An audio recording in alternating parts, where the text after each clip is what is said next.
Good morning, everybody. Let's do an honorary simultaneous sip. Since we don't get to listen to Coffee with Scott Adams in the mornings, 'twas a very good show. May he rest in peace. I invite you to lift a beverage. Join us in the simultaneous sip if you'd like to participate. It's very easy to do, so check it out. First, you limp to the side like your legs was broken, shaking and twitching, kind of like I was smoking. Crazy, whack, funky. People say you look like MC Hammer on crack, Humpty. No. If you'd like to participate in the simultaneous sip, all you need is a cup or a mug or a glass, a tank or chalice or stein, a canteen, jug or flask, a vessel of any kind. Fill with your favorite liquid. I like coffee. And join me now for the unparalleled pleasure, the dopamine hit of the day, the thing that makes everything better. It's called the Scott Adams simultaneous sip, and it happens now. Go. Cold coffee, warm coffee. I enjoy both. At least I think I do. On today's program, we're going to discuss bum fights. Do you remember bum fights? Well, I'll give you my opening monologue once we officially launch the show. I think I'm going to jump sort of right to it today. But it feels like there are puppet masters encouraging chaos, violence from afar. Are they a Chinese billionaire? Are they George Soros? Are they the Democrat Party? Are they the people, the deputy governor of Minnesota? What was that lady's name? That had the knife on her shirt threatening violence with trans something? People on January 6th. I said I wasn't going to do my monologue, so let's not do the monologue. But I'm going to kind of put these things together for you. Because I just sort of feel like there's exploitation happening. I feel like there's a lot of brain damage being caused in our schools. A lot of mental abuse, teaching people to hate themselves, hate who they are, hate where they came from, hate their parents, hate their country, hate their skin, hate their sex, hate their everything. Why are we allowing this? Why are we allowing our kids to just get bludgeoned every day? And then we act surprised when 15 years later, you don't recognize the person in front of you.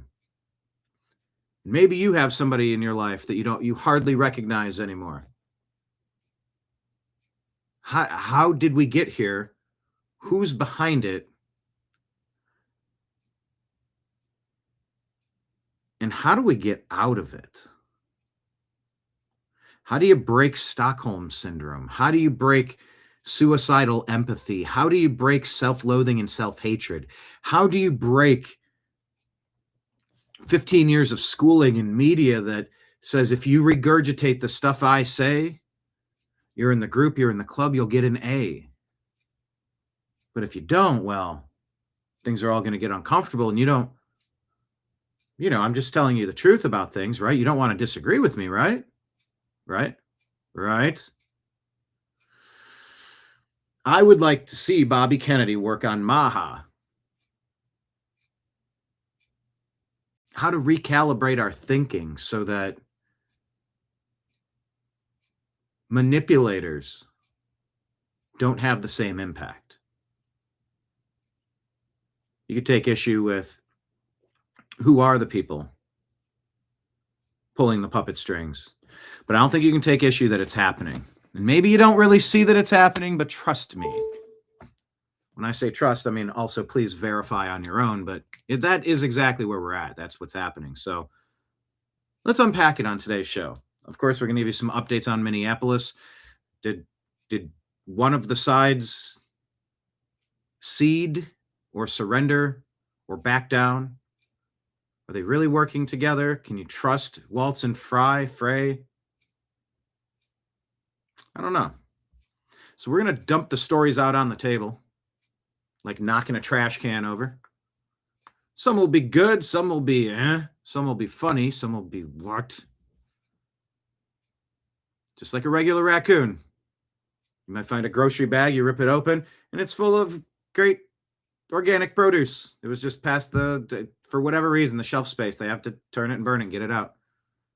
And it's perfectly good. Then in another bag, it could be the bag from the restroom, and you don't want anything in that bag.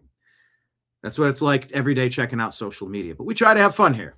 We try to provide some interesting, unique, original, transformative insight. Sometimes we just play you a compilation of things that it took me all day to find you. That it took me all day to find for you, is what I'm saying.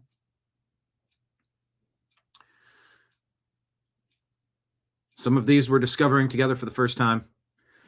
But we've been doing this consistently for a while, and it's been quite a trip. So thank you, everybody, for being here. And I think it's time to start the program right now.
Your guide to the truth. TheNewAmericanMedia.com.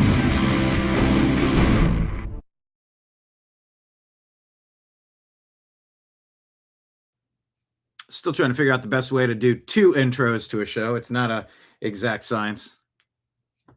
But we are broadcasting to you live from the Orion Spiral Arm of the Milky Way Galaxy, the solar system, planet Earth, North America, the United States of America, somewhere outside of Minneapolis. Today's Wednesday, January 28th, 2026. My name is Brian Engelman, and this right here that you found, of course, is the TNAM Daily Show on the New American Media.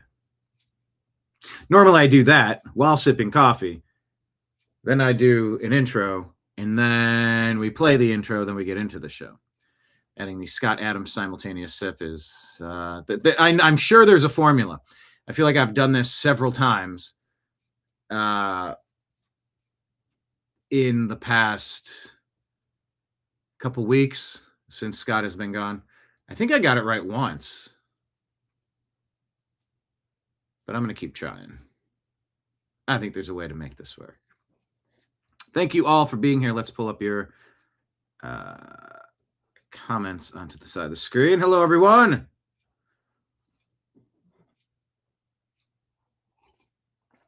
Thank you all for being here. Is this the Agree to Disagree show? I know it says the Agree to Disagree show. I got to do my intro, and I got to set up Rumble. I think they said there's a way to do it that's not going to be as complicated. So I'll have to set up the Rumble crypto donations. And I do have to do a new intro that says the TNAM Daily Show. God, how long has it been? It's been about a year, right? Since I started flying solo on the show.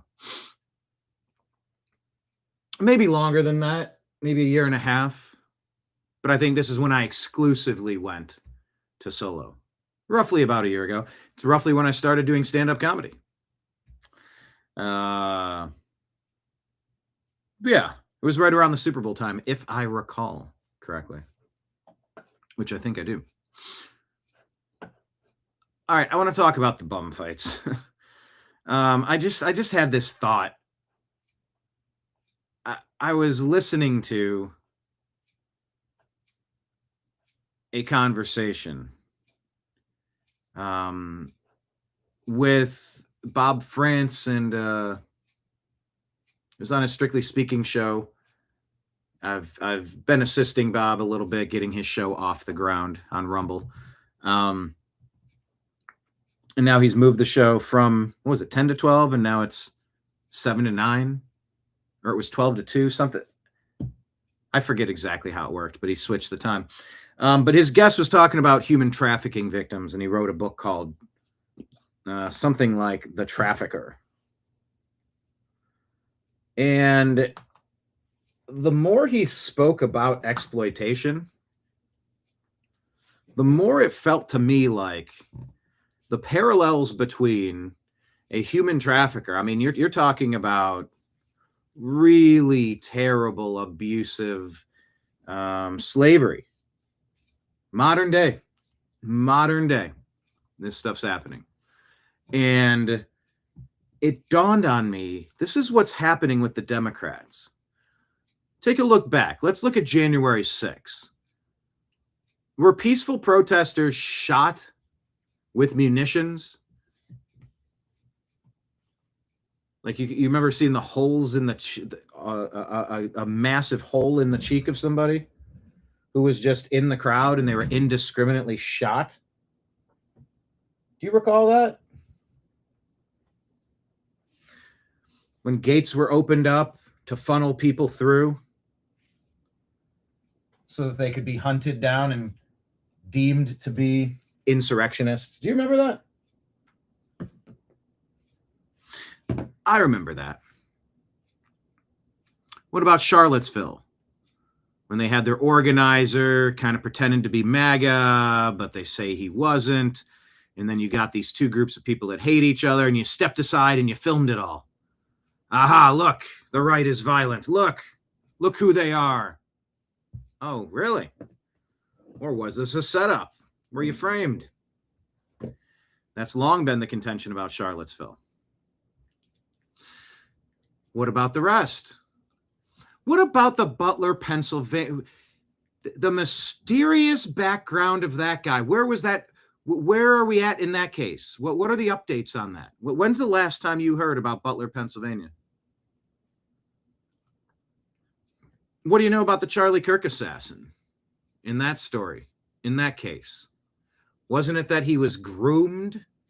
He was manipulated. He was gaslit. He was weaponized, radicalized in a gaming chat room, in a Discord chat room. Isn't that what it was? Isn't that what they said? He was radicalized online, so he went out and exploded Charlie Kirk. Now, that's if you believe the story that you're being told about Charlie Kirk. I understand there's a segment out there that are so deeply suspicious of every aspect of the Charlie Kirk story. I'm aware that some of you are suspicious and claim that President Trump didn't even get shot in Butler, that was a frame job. Well, I guess everything we see, every single video we see, we now have to wonder. There used to be a phrase, don't believe your lying eyes. What do you expect me to believe, my lying eyes, or believe you? Believe your lying eyes or believe me? It's been said many times, many ways. Merry deep state. Merry psyop to you.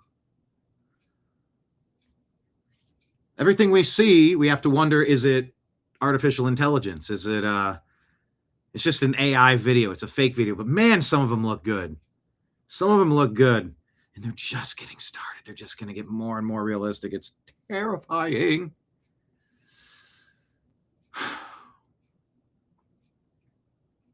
So what do we do? If we don't believe videos, we don't believe official stories, but what do we learn about these Signal Gate chats? High-ranking officials weaponizing, mischaracterizing. Oh, they're disappearing people. They're Gestapo. They're Nazis. We're literally at war, they say. And then some people did some things.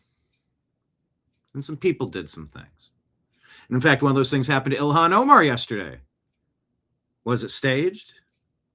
That's the first question we ask with every video, so I want your thoughts. Question of the day. Was the Ilhan Omar thing staged yesterday? Was it Jussie Smollett 2.0? Or was it just a MAGA guy? And what was in the vial? What was in the syringe? Type it in the comments, QOTD. But bum fights. Let me just pull this up here to remind you.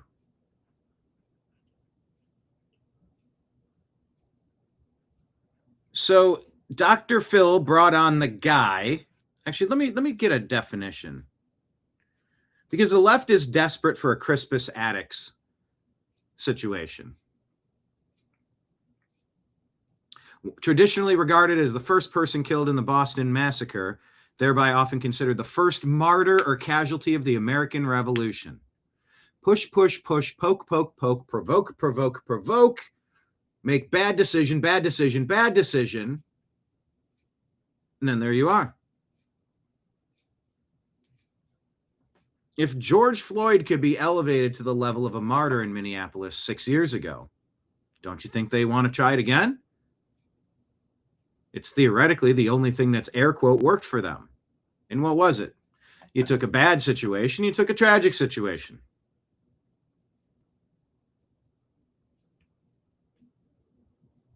But the whole story was manipulated from the beginning. People didn't see the police call that he used fake money to steal stuff from a store, and that when approached by the officer, he instantly was, you could tell he was having shortness of breath, a panic attack, a heart attack, an overdose, something. And he was handcuffed and taken to the back of a cop car. There was no malice. There was no... What was lacking were the things that the Democrats put out there. Days and days, weeks and weeks, months and months. Trying to turn it into something it wasn't. Yeah, the video looked bad. But what did the coroner's report say? There were multiple autopsies performed. I believe there were varying determinations. In fact, wasn't it that the first autopsy didn't produce the results that they wanted, so a separate one was paid for with a, I need you to say this so the city doesn't burn, because we have to sacrifice this cop because it looked bad. It looked like he was snuffed out on film for no good reason. That video looked bad, but do you believe your lying eyes, or do you step back and see the whole scope? Do you see the whole interaction for what it was?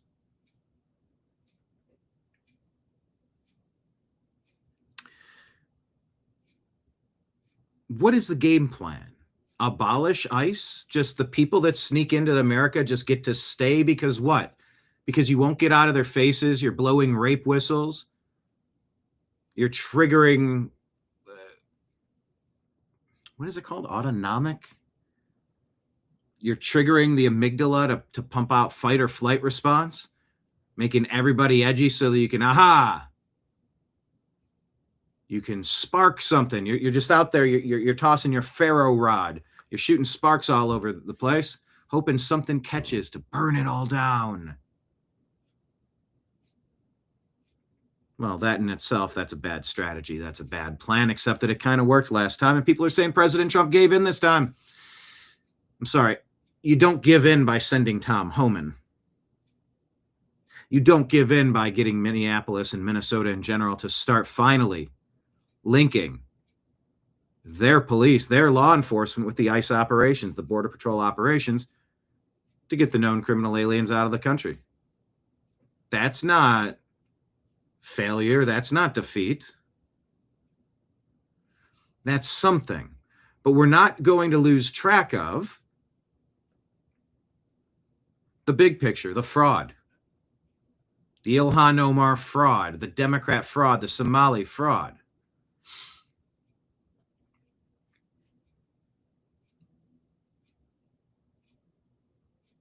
So, Crispus Attucks, 1770. He was the American of mixed African and Native American, likely Wampanoag or Natick descent. Traditionally regarded as the first person killed in the Boston Massacre, they're often considered the first martyr or casualty of the American Revolution. Worked as a sailor, whaler, dock worker, spending much of his life at sea.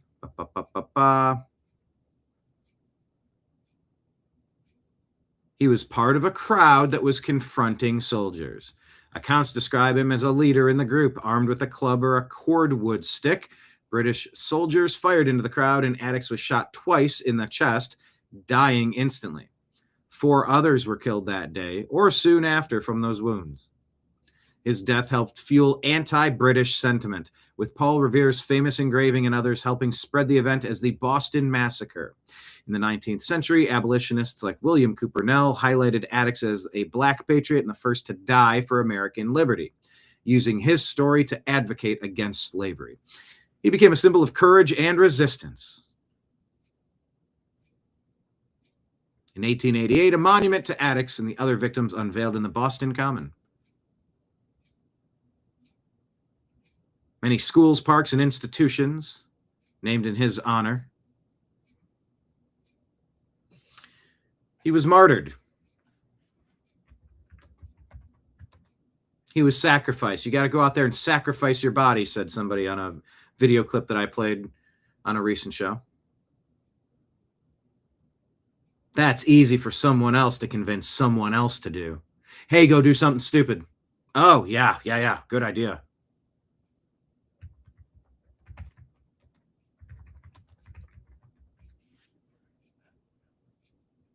And that's what we're watching. We've told you about the Signal group chats showing coordination and puppeteering that encourages at-risk Americans to become foot soldiers, fodder, and martyrs in an exploitative game. Participants seem to think that they're cosplaying, but this is real life. They are begging for a Crispus Attucks moment.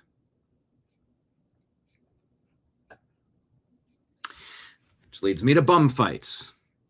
A highly controversial underground video series started in the early 2000s. Produced by In Decline Films, led by young filmmakers Ryan McPherson, Zach Brubeck, and others. Brubeck and others. These were street fights amongst teenagers caught on tape.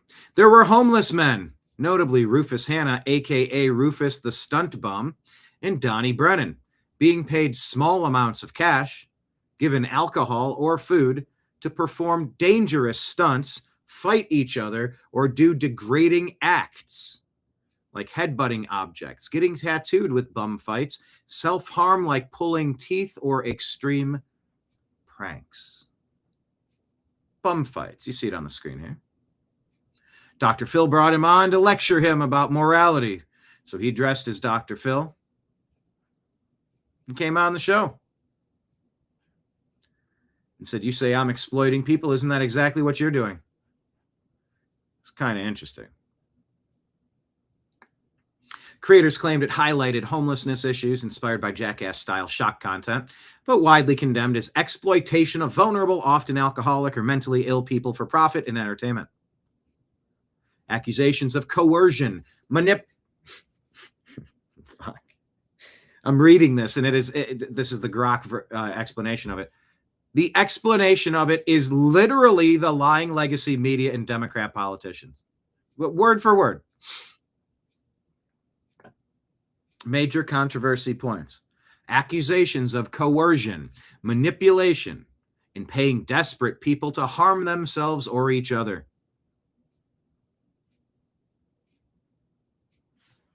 Isn't that great?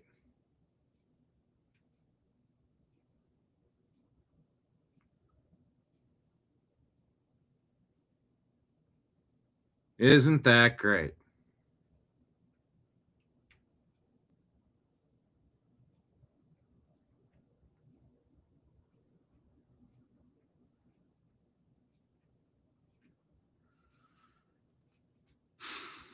There were lawsuits. Homeless participants sued the filmmakers for exploitation. Criminal charges included promoting illegal fights and soliciting battery. Tell me, what's the difference between what you're doing in bum fights and what you're doing with the Democrat rent-a-mobs? Are they BLM? Are they Antifa? Are they Minneapolis? Are they anti-ICE? What do you want to define them as?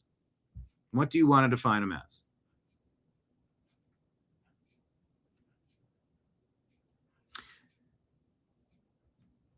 Felony charges dropped in 2003 They end up pleading guilty to misdemeanors, got community service. Some later had prison for non-compliance. And in 2006, they settled civilly by paying compensation and giving up rights to make or distribute more videos. Copycat incidents. Yeah. You see it in one city, it spreads to the next. You see it in one city, it spreads to the next. Little spider webs of controlling command groups in the signal chats, orchestrating, puppeteering the mayhem.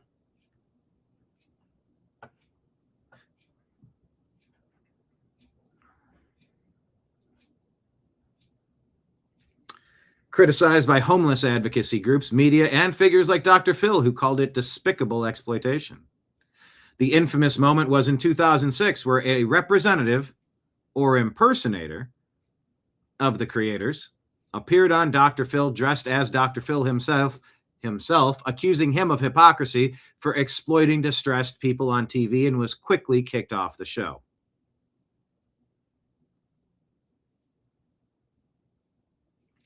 The series sold well. Underground internet, it became a symbol of 2000 shock media gone too far, sparking debates on ethics and consent and property voyeurism and dehumanization of the homeless.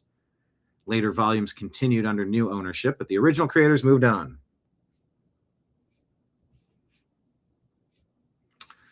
Shock entertainment, paying at-risk people to fight and perform stunts for tiny rewards, leading to massive outrage over exploitation, legal battles, and public shaming. Now I ask you, am I going too far connecting the dots to call the Democrat Party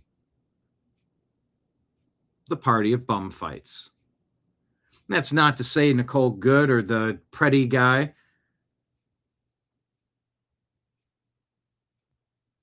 That's not to call them bums. These are people who were coerced, convinced, egged on. I mean, the girlfriend or the wife of the driver of that vehicle. It was all a video game. It was all for content. It was a movie. It was, I'm out here, I'm cosplaying as a superhero. She was yelling at the guy. Yeah, what? Yeah, what? I forget exactly how she phrased it, but she was like in his face talking all tough when the other guy came over and was starting to arrest her. And she turns and films and says, "Drive, baby, drive." She made a horrible decision to spin out on that ice and shoot straight forward, hitting the cop, causing an internal bleeding. When he shot 3 times, he wasn't a cop, he was ice. Yes, whatever badge he had. That lady was getting arrested for blocking traffic and interfering, impeding an ongoing investigation.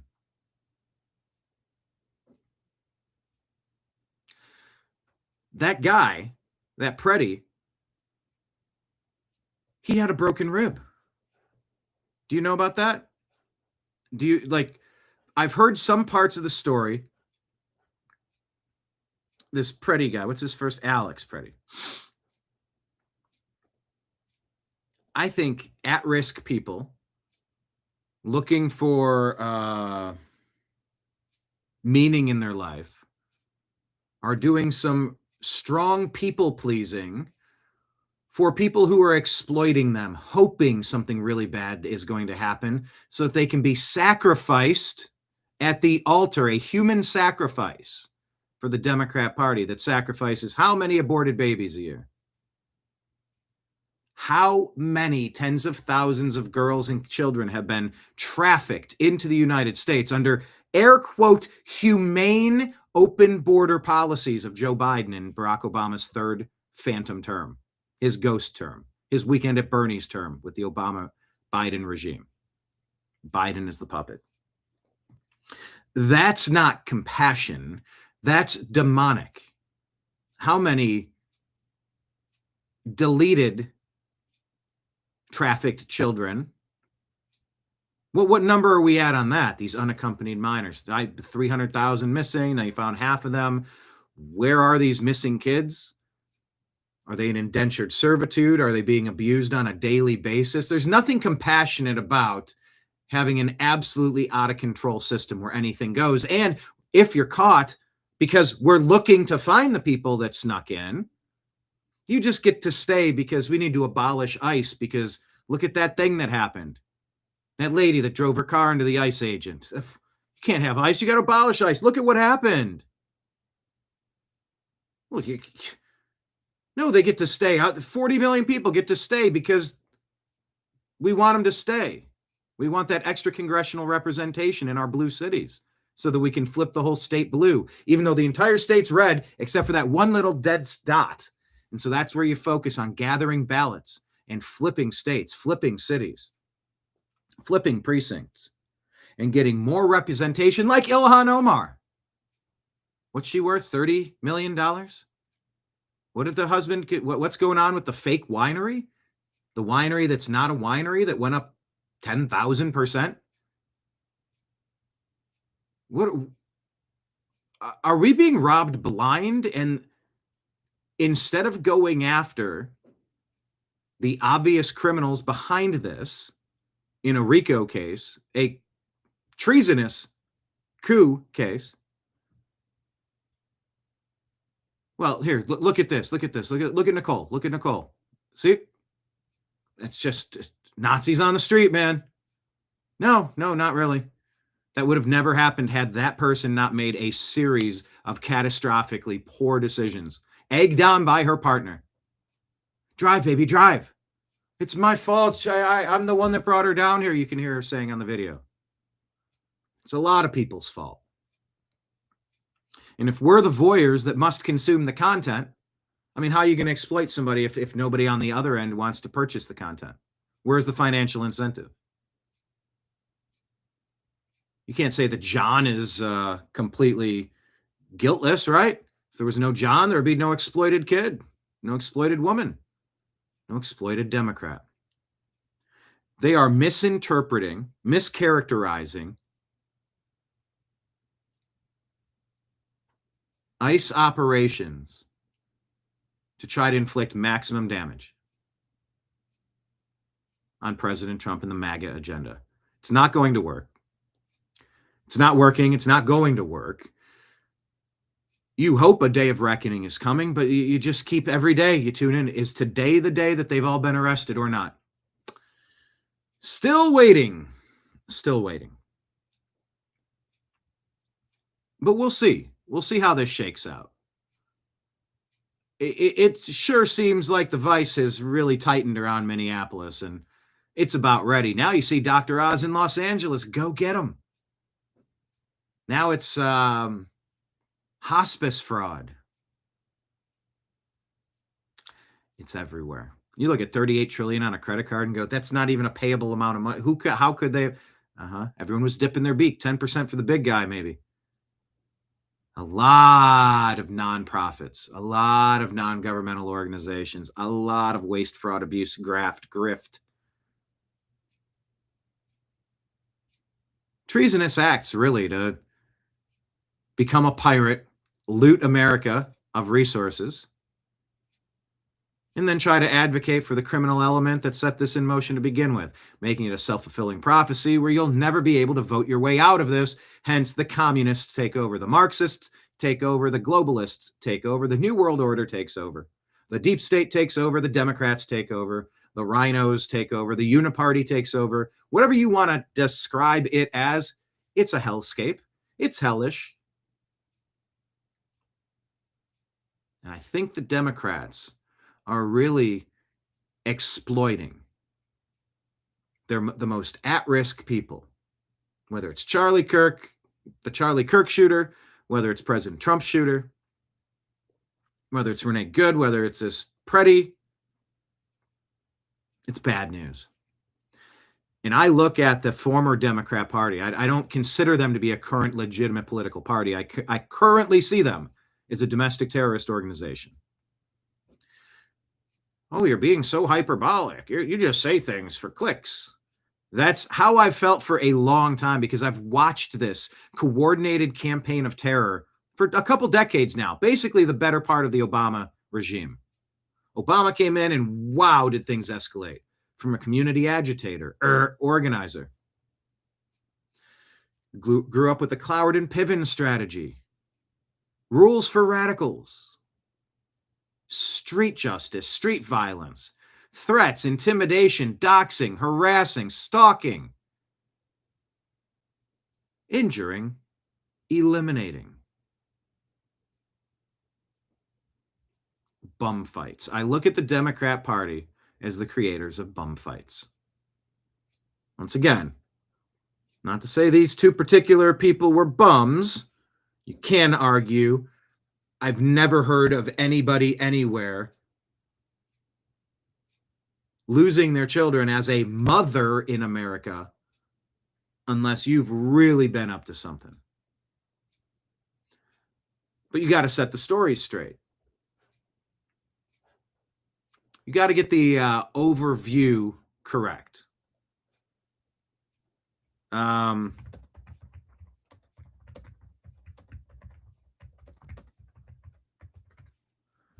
me tell you about this guy, because there's been some reporting and some misreporting on this guy.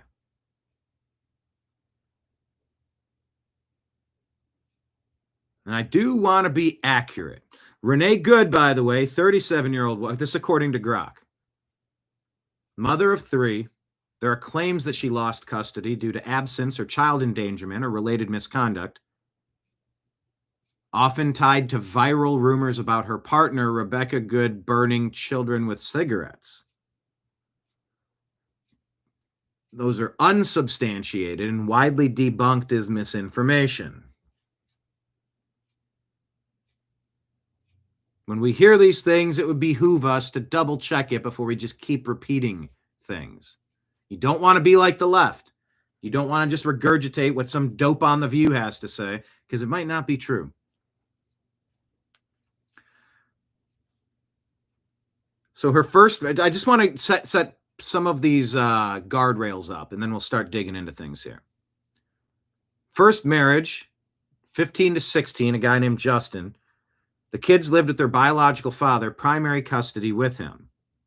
So the biological father had primary custody. Court records indicate the arrangement stemmed from the divorce, partly because Good was living in Virginia at the time. Reports included from the Associated Press, Star Tribune, and others describe it as a standard post-divorce setup, not a forced loss due to abuse. Her ex-husband has spoken positively about her in some accounts, and the children visited her for summers. Okay, so just know that. Then there's a youngest 6-year-old child from a later marriage to Timmy. Oh, Timmy passed away in 23. Good had custody of that kid. Her and Rebecca were raising him together in Minneapolis. Rebecca stated she'll continue caring for him. GoFundMe, public statements. Child's paternal grandmother expressed intent to seek custody so he could live with his half-siblings. No, she didn't lose custody in the sense of court-ordered removal for misconduct. 2 older kids lived with her dad per divorce terms, not abuse-related. She had full custody of her youngest until her death. The abuse was essentially with the dog in the front seat when she went careening and smashing into that other vehicle. That could not have been good for that dog. We witnessed that being abusive and reckless endangerment. A laundry list of, you did that with a dog in your backseat too? So just getting arrested and sorting it out, you put your dog at risk gunning this thing? And you can argue maybe she was trying to drive away. And she was a bad driver who hit him accidentally, or should have never done it in the first place because there was no room to pull off that maneuver given the space that she had in the turning radius of the wheels. Any way you slice it, it was a series of catastrophically poor decision-making from that woman that led to that woman's situation. I didn't see any intentional malice. The malice I saw was from them impeding the investigation, blocking traffic. Same thing that the Preddy guy was doing. In the middle of the road. Oh, he was directing traffic. He's not a traffic cop. He's interfering with the roadways, an illegal criminal act, while armed. And then once getting arrested, did not go into the prone position with arms out so he could be disarmed. He didn't go like this so that he could say, I have a firearm on my hip. And it was a poor decision that led to that outcome. The Crispus Attucks moment. Some people have even gone so far as to go, oh, well, thank God they were white.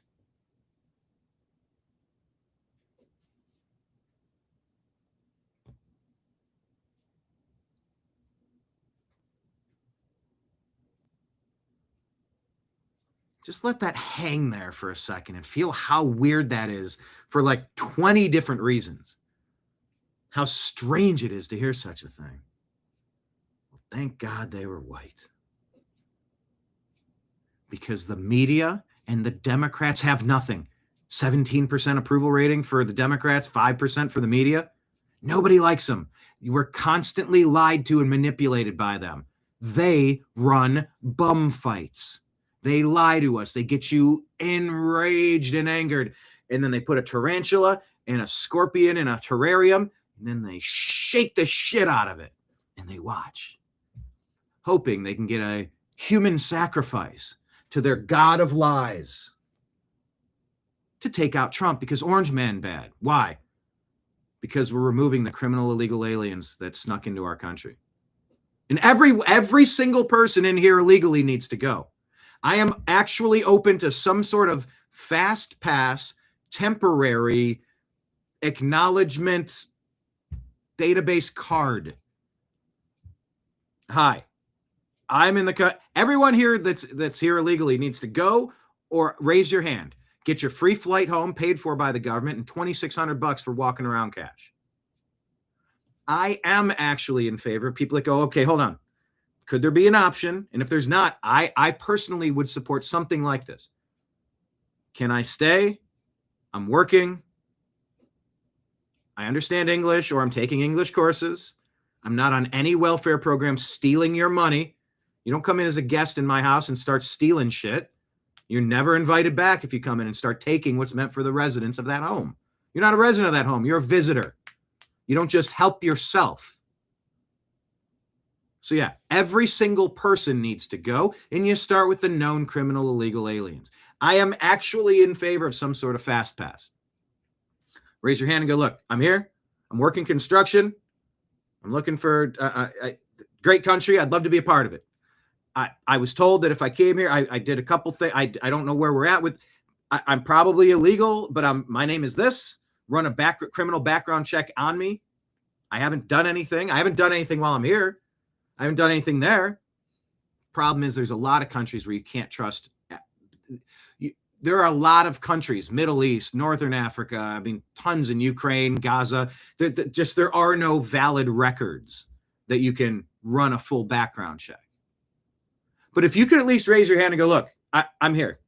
I might not be here completely legally. I want to be. Can you issue me an identification card that grants me above the board ability to work at a job? And you will take taxes. I'm not building any Social Security for me. I'm just here. I'm trying to work. I'm here trying to contribute, trying to learn the language. I'll take your constitutional courses, learn civil rights. Like this whole thing, lift the razor wire, the Constantina wire with a bulldozer or whatever heavy machinery they use to lift it so unknown people could just swarm in and do whatever they want. That's not an option. You don't get to stay in Disneyland just because you bum rushed the front gates. If someone, I hope there's a program, and if there's not, I would encourage them to do a program and say, you have 30 days. Everybody, 30 days. Every illegal alien here, show up at your courthouse. You will be granted a purple card. That's not a promise of future citizenship. That does not mean you get to vote because you're not a citizen of the country. It doesn't mean you get to stay here forever. It means that this is your get out of ICE interaction free card. If you get this, you'll have the ability to work here for a year, and we can check. You got to check in digitally once a week and in person once a month. Period. CBP Home app has that. Work that in. Design that so that you have the option to stay. Oh, and by the way, we'll pay you a couple bucks if you point out the people after 30 days that haven't done it. Are you encouraging snitching? You're damn right I am, because I don't want any more victims in the streets participating in the bum fights that Democrats put together. Democrats are causing this chaos because nobody likes them. Their policies don't work. They're criminal. They're detrimental.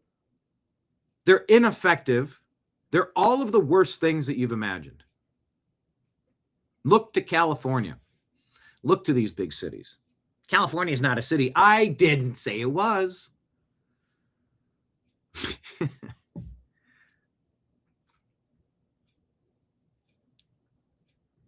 But what is the quick way to identify? We now have 7 million people who signed up for the purple card. That is not a promise of future citizenship, but it's saying you're currently here, you have your hand raised, you've undergone the background check, you've never popped in the system or caused any problems here since you've been here. You've been a good guest. Maybe you weren't invited. You stumbled in off the street. There was a party. Who do you know here?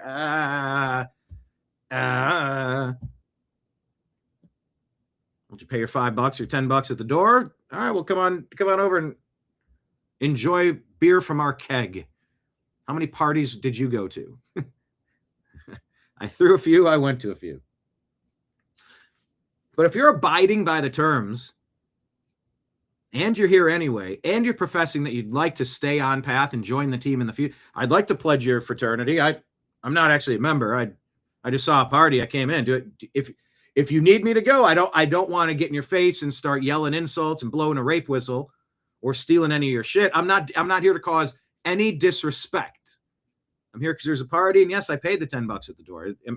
Is it okay if I stay? Like, I don't know you. I don't know about you yet. I don't know. You haven't done anything to me that would give me reason to believe that you're going to be causing problems. You seem all right. You identified yourself. Come on, here. We'll give you the purple wristband. We'll give you the hand stamp. You're good for now. This is conditional. Don't go screwing around and causing problems, or else hit the road, Jack. Got no sympathy for people that are going to make this tougher on the rest of us. But if you want to contribute and be helpful, come on in.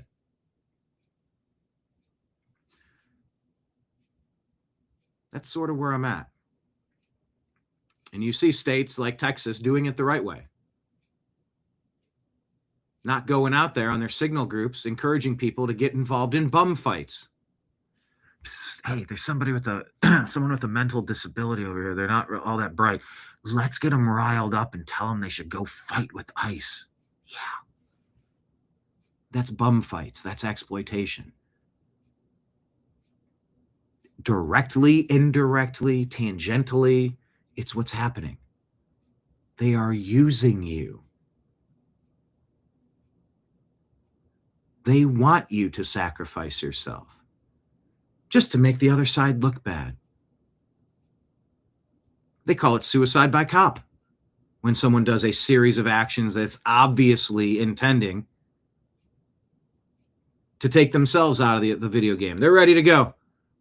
And they do certain things where it becomes obvious. There was no other choice. Of course that happened because, of course that happened.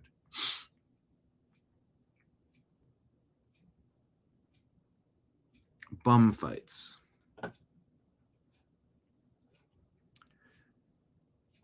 It's what it feels like to me. Exploitation. And I'm not a fan of it. I don't like it at all.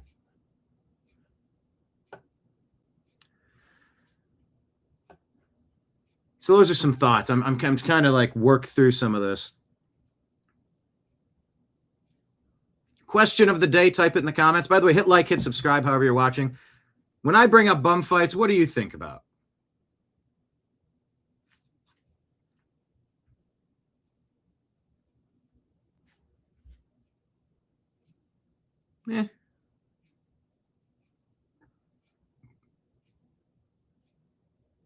Does it remind you of what the Democrats are doing? And does the Signal Gate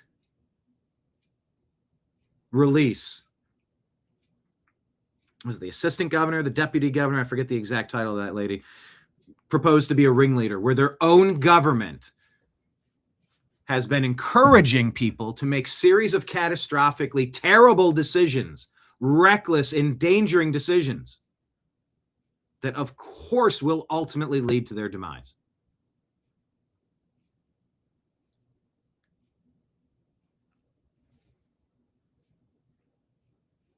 So yeah, bum fights. Kenneth, former resident of Minnesota, says Waltz was asked how things. Let me chat again. Kenneth here in the comments, a former resident of Minnesota, says Tim Waltz was asked, how are things going in Minnesota? He said, it's going pretty good. Pretty good.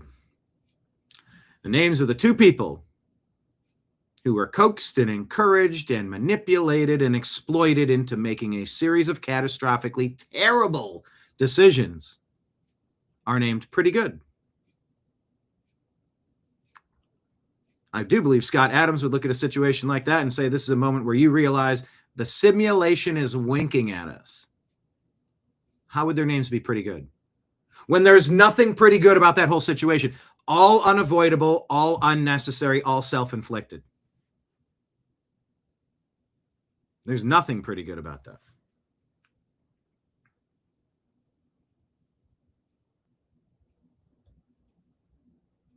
So there we have it. Bum fights. Democrats are running bum fights. And now I will play for you in a minute here the Ilhan Omar thing. Was she attacked, or was this Jussie Smollett 2.0? We'll take a look. Let me tell you, everybody, that we are wrapping up the month of January here. 3 days left before we conclude, and I just want to provide an update. We are now, there we go. We are now in second place in the past 1, 2, 3, 4, 5 months of revamping the New American Media monetizing metrics for the YouTube channel. So we are $50 shy of our top month of December. We got 3 days left. So that's what, like $17 a day. Well, the fees would probably be like 25 a day. If we raise 75, we'll get to keep 50 or something like that. But that being said, we got a 3-day push. What can we do in the month of January to keep this type of introspection and wide-weaving monologues? How do we keep it going? Well, it's all funded by viewers like you. If it's your first time, number one, make sure you hit like, hit the thumbs up button. If you're on Rumble, hit the thumbs up button. You can also tap the $ for Rumble Rants.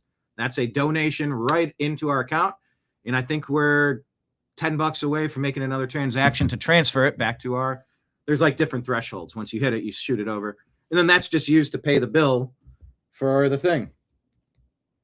Whether that's for the computer, whether that's for the electric bill from running the studio, whether that's for the software that it takes to broadcast this to you on all these channels, or the year subscription of X. There's all sorts of operating costs with this show, let alone the point of life is to go month to month and make sure that your expenses are covered, hopefully a little bit extra so that you can prepare for a rainy day. Rumble Rants are a way to do that. You can also do Rumble subscriptions. Thank you to the people who have, and please consider doing it if you haven't. Rumble is a great place to link up with us. I know a lot of you seem to prefer YouTube, but they have not been reliable in the past. They're currently okay for the past 5 months. They are helping and they are sending these donations. Yeah, and I do get that. Like Leon, you said, if I had a Rumble wallet, I would be there by now.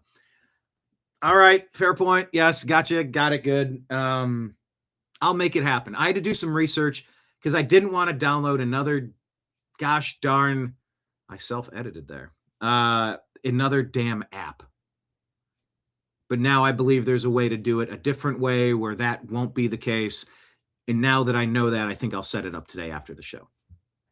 Hey, who knows? Maybe I'll even go back and revamp the TNAM Daily Show intro. God, I'm so overdue on that. Maybe today's the day. Here, let me write it down on the list.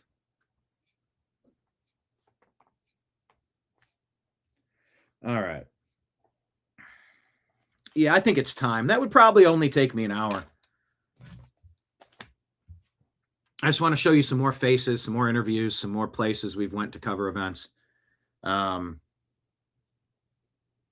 so I'll do both of those things. But yeah, thank you to our Rumble people. And on YouTube, we have super chats. Just a great way to throw a tip in there. We're $50 off from having our best month ever. So thank you so much for the people who have. Thank you for the people that are doing the monthly subscription on YouTube as well. Also at the bottom, it's a reminder that we have our Patreon page. It's the New American Media. A fantastic way to either follow us for free or to sign up for the monthly account. Sign up for the monthly account.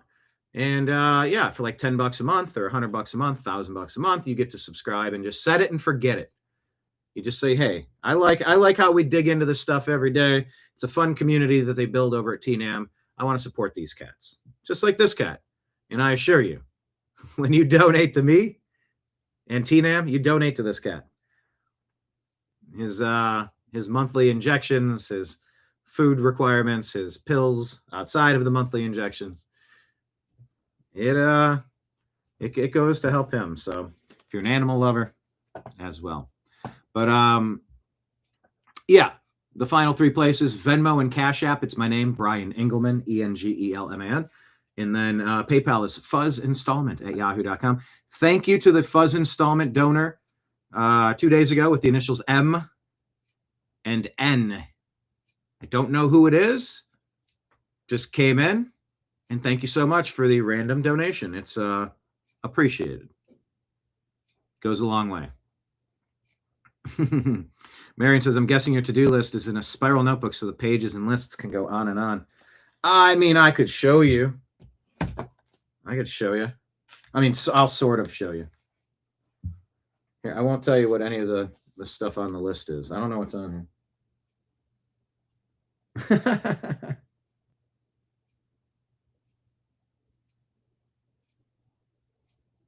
Actually, I could probably show you all these things on here. So it's on a clipboard. I got that ghost thing going. There you go. And I keep some binder clips. Look how thick that is. These are all previous to-do lists. It says, you give ICE a bad name.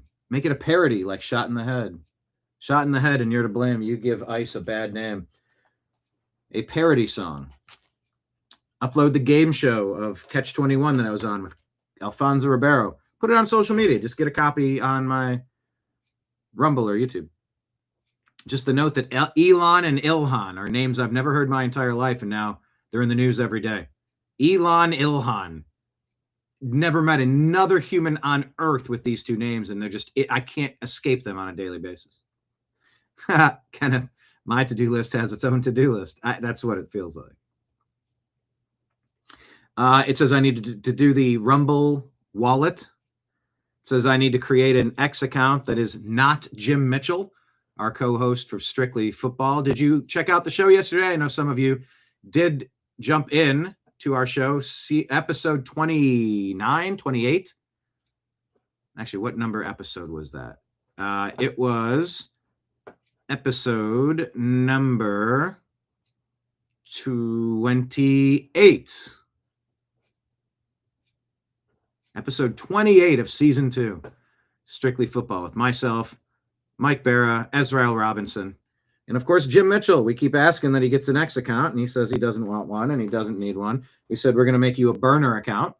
He says, don't you dare. So I think we're going to make a not Jim Mitchell account, because it definitely is not Jim Mitchell. We'll be very clear that it is not him, not our co-host for Strictly Football. But check it out. It's Strictly Football, brought to you by the Unhappy Hour Sports Show on the New American Media. So that's on my list. TNAM Daily Show intro. Those are the things on the top of this list, the top 7 things. 6 or 7 things.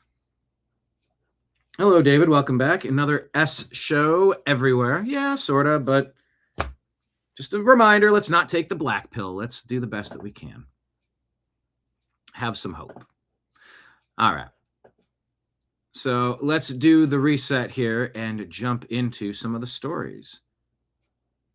But what did you think about the bum fights analogy, real quick? Type it in the comments section with bum fights.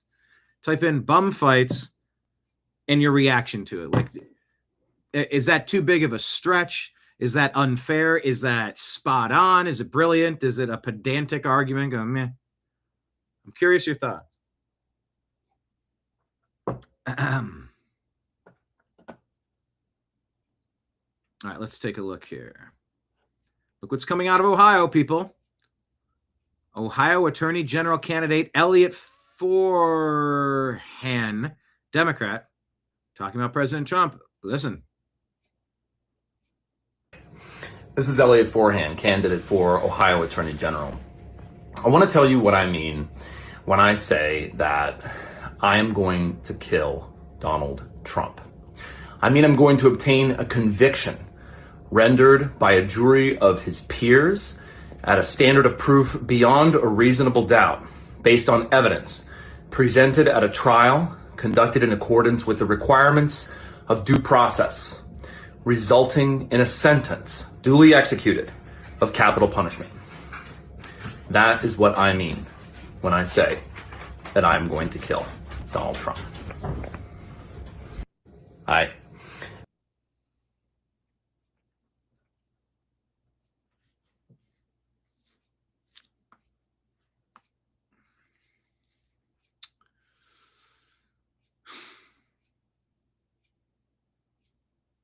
All right.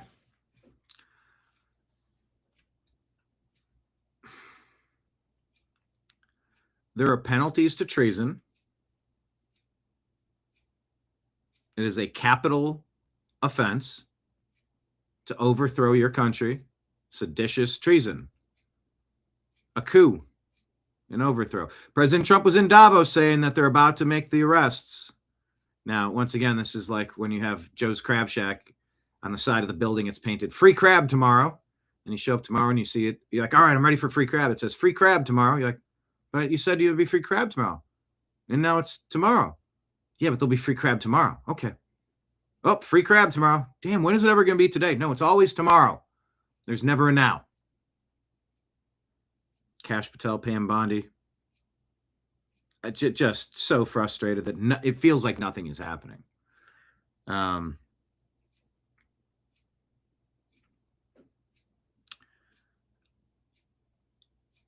If you are found to be guilty of overthrowing the nation in a coup, committing treason, there is a capital punishment that comes with that. We're supposed to take that seriously if you overthrow our nation. And I think that's why Ilhan Omar, Tim Walz, and Jacob Frey are a little on edge right now. Did Trump back down? Is he giving in to the terrorists? I don't know. If we can negotiate in Gaza, if Trump can negotiate Russia, Ukraine, I think he can negotiate Minnesota. I'll just give him the benefit of the doubt there. But this whole waiting on arrests, it all seems so obvious. So why in God's name are we waiting? Unless, as we've been accused of, we're in an echo chamber. We think we know things that just aren't so. Really. Now, I don't want to take hopium and get addicted to hopium, Hopium. But I just don't see a universe where they can keep getting away with it. You just can't keep getting away with it. That was Breaking Bad. How do you just keep getting away with it? And Hillary Clinton seems to be right at the top of the coordinators who are pulling their stunts and their games, causing their problems. Sure seems like they're at the root of it. Doesn't it seem that way to you? Because it does to me. So where are the arrests? Ilhan, Hillary. Aren't they in contempt? Shouldn't they have been arrested in a pre-dawn raid? Like, I don't know. What do you got? You got Roger Stone. You got Steve Bannon. You got Peter Navarro. How many people raiding the former president's Mar-a-Lago home and rifling through Melania's underwear? Are you kidding me? Why are we not doing that? Not as retribution, just because they did something bad to me. I'm going to make up something so I can do something bad to them. Justice is not retribution. Justice is justice. So I actually get this piece of shit's point, because I've said the same thing about Obama and Clinton, that there seem to be obvious treasonous acts, civil rights violating treasonous acts to overthrow the duly elected president of the United States. And if that can be proven, you're damn right there's a penalty for that. Ask George Washington, our former commander-in-chief. And that was the point I was making during last week's show with Dan Johnson and Ford Fisher. But to Dan Johnson, I said, we've been invaded. 40 million illegal alien invader, Trojan horses, sleeper cells, Manchurian candidates. They need to go. We have a commander-in-chief. Why are you resisting? Why are you running interference so that your nonprofit can become rich at the expense of selling our country out for 40 pieces of silver? I didn't exactly say it to him that way, because I was trying to get the most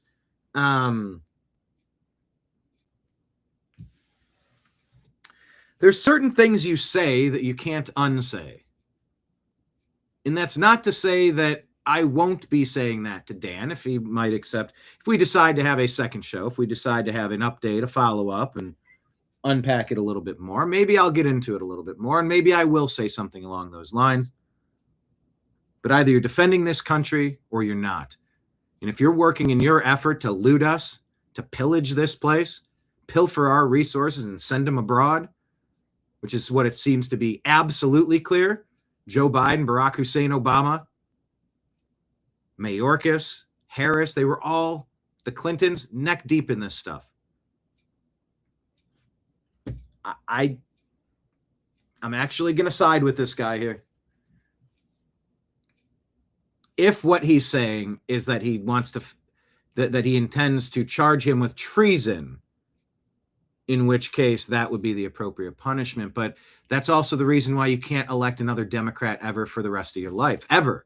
And your friends and family cannot vote Democrat ever, because they are as vindictive as we've seen them to be over the past 20 years. Petty, malicious, spiteful, violent, threatening, coercive, corrosive, toxic. Can't vote Democrat ever again. And it's just about time to pass the SAVE Act, put everybody on the record. Everyone on the record, are you voting for the SAVE Act, or do you support the destruction of our country? Pick a side. Choose wisely. Pick and choose. Pick and choose. David saying, did you see President Trump, as far as I know, signed something now? Every child in the U.S. will get $1,000 start. Yeah, I have heard this. I want to button up this thought that I had about this Pretty guy. What's his name? Alex. There are some things that are being disseminated that are accurate. Yeah, I'm going to leave this comment up here, David, because I just want to run a quick search, but I got to finish this point first. Yeah, I cover 3 stories at once, but you're a smart audience. You can figure it out. Hit like, hit subscribe, share the show with a friend, please. Drop your comments, Rumble, rants, super chats. About this Alex Pretty, you heard some things that were true and some things that are not, so let's address it. According to Grok, Pretty had a prior physical clash with federal agents less than about a week before his death. His rib was broken. He was in at least 2 protest-related confrontations total. We don't know how many instances he was obstructing. There were rumors that he was fired from his job, and those appear to be false, according to Grok. There were stories that the partner left, which is incorrect. It didn't understand the auto-tuned face question, but they changed one of the outlets. Which outlet photoshopped and changed his face? Some people say so that he would look less ethnic. Some crass people would say so he would look less Jewy. Some other people would say so he would look more like a relatable heartthrob for the left, the ladies of the left to rally around, because he wasn't all that attractive looking of a guy, and there were photos that were changed.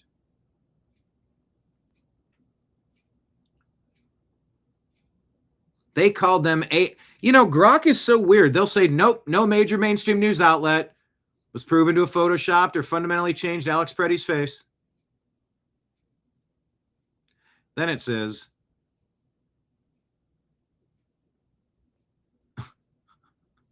there were AI-enhanced or glamified images. Reuters, AFP, lead stories, BBC Verify, Snopes, PolitiFact, confirming that viral still images from bystander footage of the incident were AI upscaled or enhanced to make them sharper or clearer.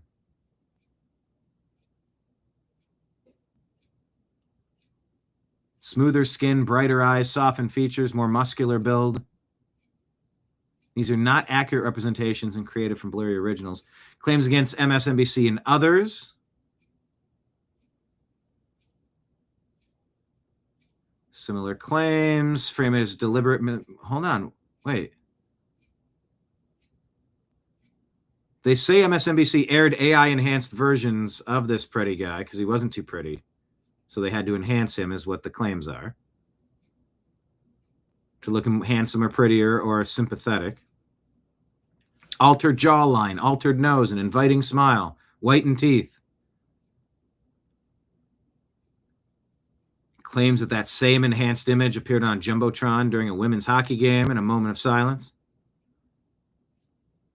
These accusations frame it as deliberate manipulation to evoke more sympathy and turn public opinion against ICE. However, no independent fact checkers, Reuters and New York Times, AP, confirm MSNBC knowingly used or originated a doctored version. The images trace back to social media virality, not outlet creation. Fact checkers describe them as user-generated AI manipulations spreading online. Okay, so if MSNBC put it on there, just say that. No outlet like MSNBC has been proven to have photoshopped or changed the face themselves. The circulating altered versions are mostly AI-enhanced stills from video. Oh my God, this is so convoluted. Did MSNBC or other leftist outlets use the fake altered image when describing him? Like, why? They're using paragraphs and they're speaking in gobbledygook on Grok here. Yes. Just fucking say yes, Grok. MSNBC, specifically streaming platform MS Now, used AI-enhanced altered image of Alex Preddy in at least one broadcast segment. Deadline, White House, or similar shows 26 or 27 of January. Okay. Why didn't you just say that?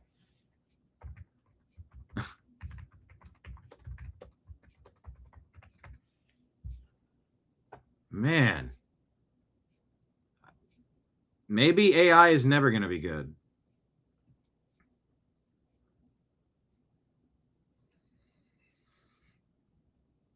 But the whole reason of that is because I'm just trying to get the information separated.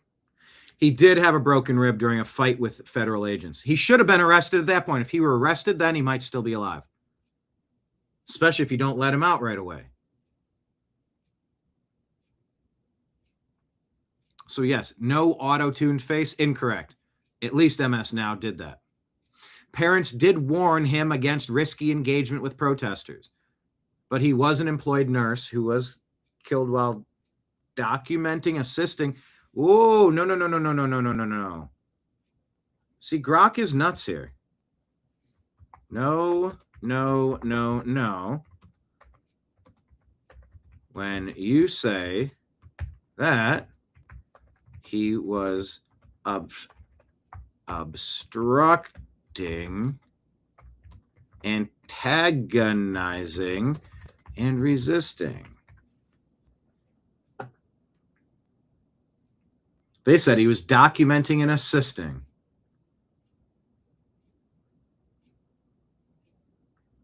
DHS CBP say Preddy was interrupting an ICE operation, refusing to move when agents tried to clear the roadway, physically positioning himself between agents and others, not complying with orders to disperse. He was yelling and shouting at agents, per some eyewitness and prior incident reports. Involved in a similar confrontation a week earlier where he stopped his car, exited, shouted, blew a whistle to alert others, leading him to be tackled, Federal officials portrayed this pattern as aggressive harassment of agents during enforcement actions. Man, Grok, you can't trust it. All right.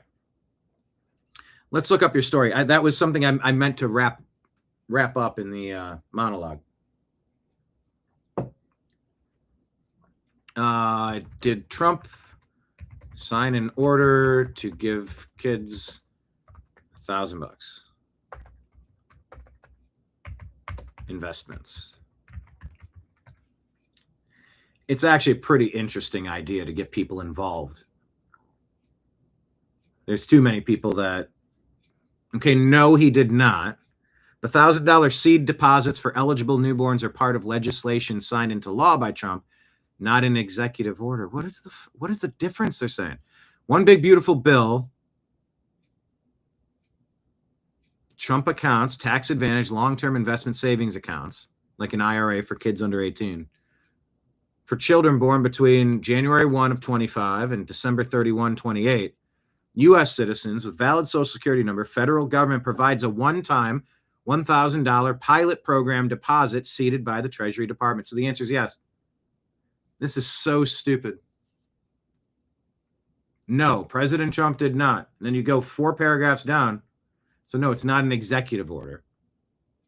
It's a statutory law that was passed by Congress and then signed by Trump. So I guess for clarity, let's just make sure we're prompting with the right thing. Yes, the One Big Beautiful Bill Act, part of the working families tax cuts, creates Trump accounts. You get a $1,000 pilot program deposit seeded by the Treasury, invested into a low-cost U.S. stock index. If you're going to give out money in the United States, you put it into a U.S. stock account. And you can be against government handouts and communism and redistribution of wealth. I get that. But if you're going to do something, this accomplishes a lot. It gives everybody skin in the game. Now you're a participant into things. You're not just a bystander screaming at the 1%. No, how about you become a part of the 1%? Aim high. So low-cost U.S. stock index funds grow tax-deferred, generally can't be withdrawn until they turn 18. Parents, guardians can open accounts, contribute $5,000 annually plus employer matches. Okay, so yeah, that is a thing. Accounts open in mid-2006. Go to irs.gov/Trump accounts. Have a decent idea. Yeah, they're connected to the market, like we said, U.S.-based low-cost funds. David says, he said the children will be richer than their parents, and that's the way it should be, according to Trump. That is the way it should be. And you're not supposed to take everything from families. If they want to give to their kids, that's, of course, the game plan. That's why you have a family. You try to help them. You don't want to do everything for anyone, but you want to help them when you can.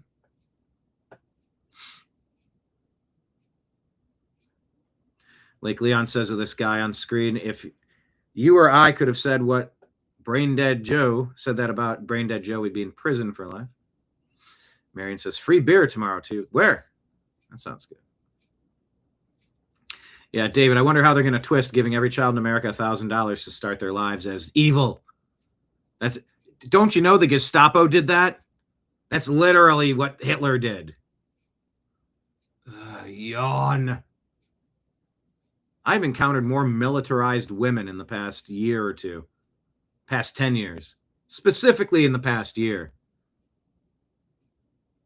It's weird, the brainwashing. I don't know why some people are susceptible to believe in that bullshit. Marion says, no, I don't want $1,000 to every child. That's not the responsibility of government. I respect that. I agree on some levels with that. Coming up? You want lunch? Okay. But there are some pilot programs to try to get people skin in the game so they care. They don't feel like investing and being smart with your retirement is something that dumb people do. It's something we're all supposed to do. So we shall see. What's Nasara and Gassara? What's that?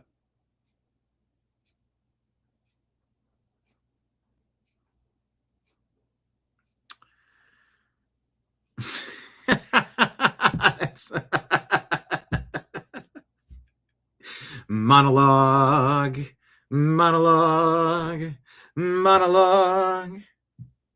But Main Street's still all cracked and broken. Sorry, Mom. The mob has spoken. Monorail, monologue, monologue, mono dope. Nice. Good one, Kenneth. Now, what is this? Dave says billionaires from every state have to kick in for the money. Well, if it's coming from Treasury, I'm not exactly sure.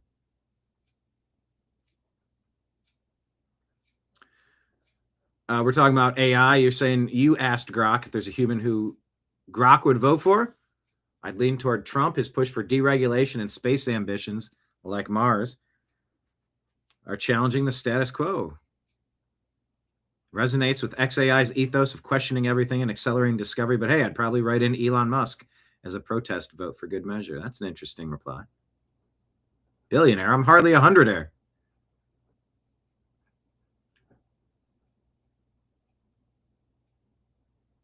Yeah, it is interesting. I didn't have Nicki Minaj being a part of the MAGA administration on my bingo board. No, skin in the game, not skin in the zipper. Was that something about Mary? Oof. Just thinking about it. It's just painful. I think every dude has had some version of that. Okay. So anyway, look, this guy, I sort of get what he's saying. But I don't know the full context. Is he saying it's for treason or like what capital punishment based on what? This is Elliot Forehand, candidate for Ohio Attorney General. I want to tell you what I mean when I say that I am going to kill Donald Trump. I mean, I'm going to obtain a conviction. And by the way, that's sort of like what Letitia James said. I'll throw him in prison where we can Epstein him. We'll vote for me so I can create some bullshit charges so that we can use lawfare to target an American citizen and former president because we're terrified he's going to get back in office and expose all of our treason. That's what Letitia James, and I mean, she campaigned on. Rendered by a jury of his peers at a standard of proof beyond a reasonable doubt, based on evidence presented at a trial conducted in accordance with the requirements of due process. Yeah, a trial, due process. He's not saying for what. Resulting in a sentence duly executed of capital punishment. That is what I mean when I say that I'm going to kill Donald Trump. He's not being specific, though.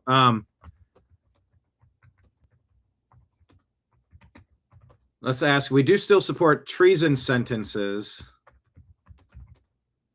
for Harris, Biden, Obama, Clinton, Clapper, Comey, Brennan, et al.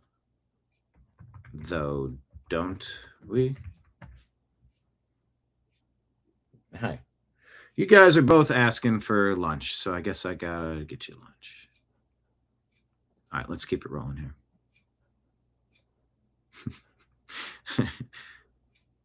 All right, what do we got here? Anti-ICE agitators aren't just stalking federal agents. They're following conservatives into parking garages and attacking them while local police refuse to restore law and order. This doesn't justify... I can't read underneath. That doesn't justify federal intervention or the Insurrection Act. It exposes a total failure of local leadership.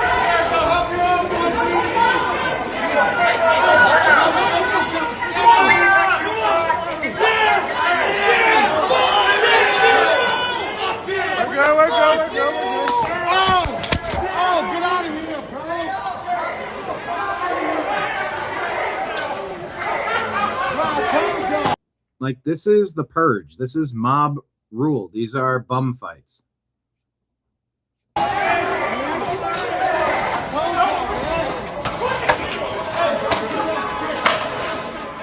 This guy needs medical help. He needs mental help. Mental help. The bleeding is natural from Nazi hands, but he needs Yeah. Don't go stupid places at stupid times doing stupid things. Don't go stupid places with stupid people doing stupid things. Crowd attacking one guy. It's grounds for lethal force and self-defense. I mean, they're asking for this. They're encouraging this, and the results are obvious. And so when the results are this obvious, it becomes obvious what's happening, and it becomes obvious that it's time to do something about it. Jesse Kelly is encouraging President Trump to not give a single inch to the mob. I concur completely. Do you have any idea what's going to happen if we retreat from Minneapolis? If we take 1 inch back, the communists will be so emboldened, the next city we go to, it will be twice as bad. 1 inch back, and the communists will begin going crazy like sharks. Have you ever seen video? You ever watched a nature video of a feeding frenzy, a shark feeding frenzy? You know that sharks have these insane noses. It's insane how good they are at smelling blood. They can smell blood in the water, and they swim to it immediately. If you've ever seen one, there'll be a dead whale or something, a big dead thing in the water. Well, sharks will start to come from miles away, and they'll start to feed on it. But sharks, they're very similar to Chris. Their brains are teeny, teeny, tiny. They're just instinctual animals. They have no thinking power whatsoever.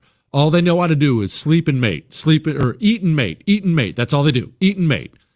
When they get in that situation where there's blood everywhere, there's rotted flesh everywhere in the water, they will start to go crazy in big groups to the point where the smaller sharks, they will be eaten as well. Sharks will emerge from a feeding frenzy with huge chunks in their bodies torn out of them because they can't, their tiny little minds just break, and all they can do is bite and eat every single thing in their path. That is exactly what will happen with the communist street animals in this country if the Trump administration even shows that they're thinking about taking an inch of a step back. No, forward, more arrests. The communists are telling you what they're afraid of.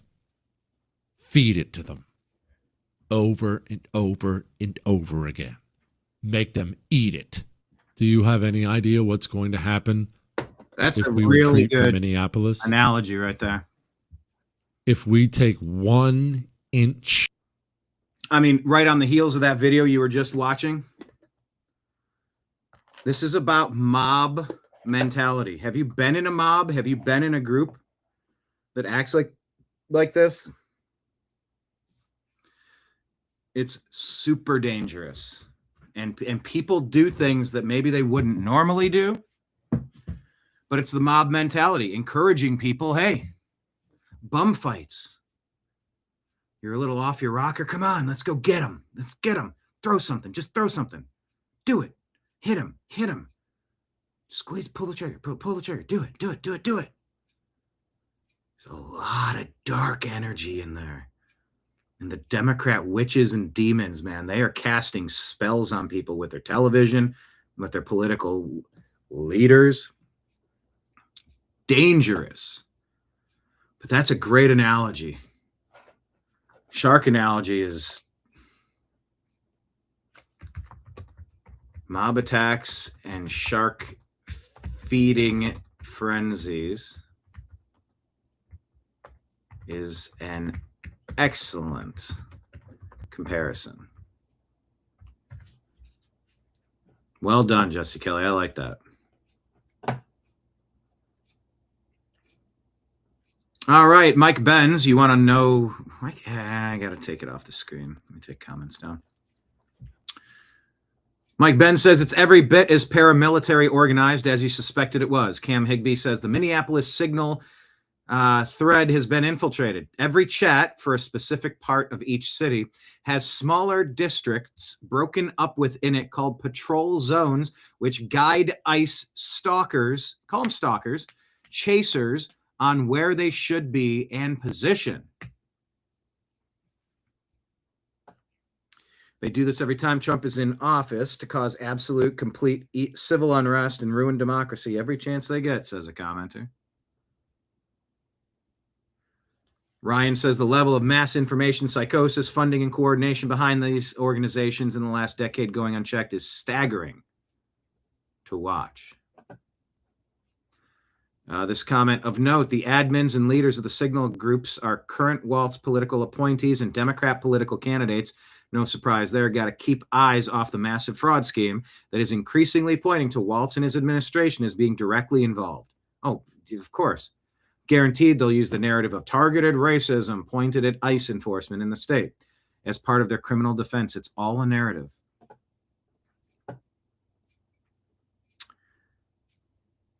Victoria Brooke has a few here. The same day President Trump had a call with Minneapolis Mayor Jacob Frey. Frey says the fraud that took place in Minnesota is very real. Oh, almost like he didn't know anything about it. That's a hilarious take, pal. So the fraud is real. The fraud that took place here is very real. And when you commit fraud, you get investigated, you get charged, you get prosecuted, you get arrested, and you go to jail. As an individual, you go to jail as an individual. The whole community, however, that you are part of and the whole city that you live in is not held responsible. The whole state you live in is not held responsible. That's the way things work in Minnesota. That's the way things work in the United States of America because everybody has due process and habeas corpus rights. So the fraud is real. The fraud that took... Hilarious. He's going to try to distance himself. Let's see if he cut a deal with Trump. He loves making deals. And by the way, you can hate what's going on with Epstein, as you should. But what if? I've wondered several things.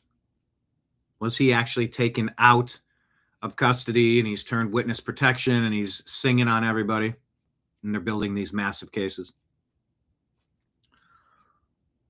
Was he really taken out? If he was taken out, who took him out? But at this stage, there's not much you can do to undo what was done. But could you get these people to flip and work for you? You turn a undercover agent, a foreign agent, a spy, into a double spy, a double agent. You flip them back.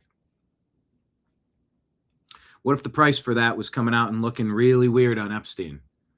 But now those people work for you. I don't know if that's happening, but I do just wonder.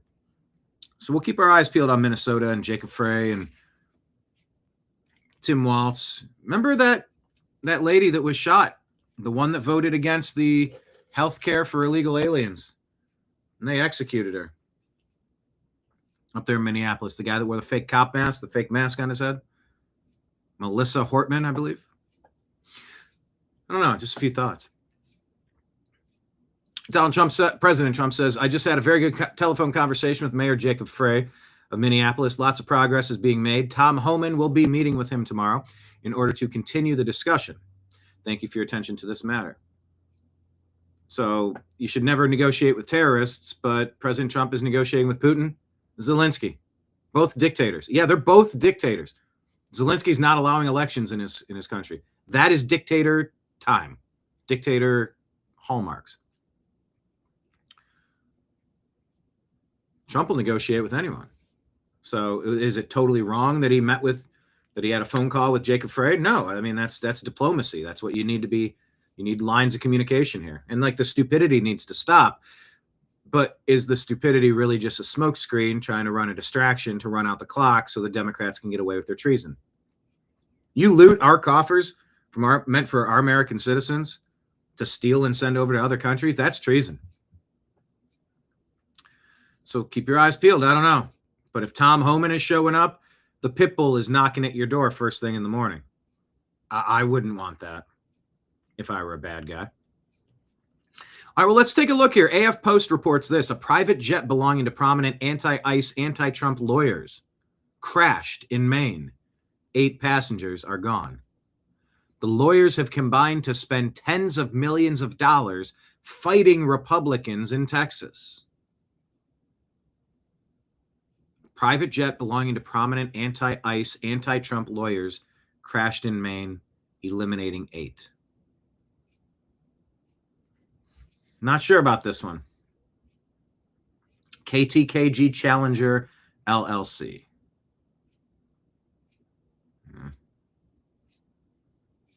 2 liberal personal injury firms combined to spend $11 million thus far in the 26 election cycle to influence Texas Republican primary elections. Boasted about their work representing illegal aliens on their websites. Well, okay. You've been doing, and Now, let's take a look into this conversation. Will there ever be any arrests of importance? Benny Johnson asking Kash Patel. Let's go to him.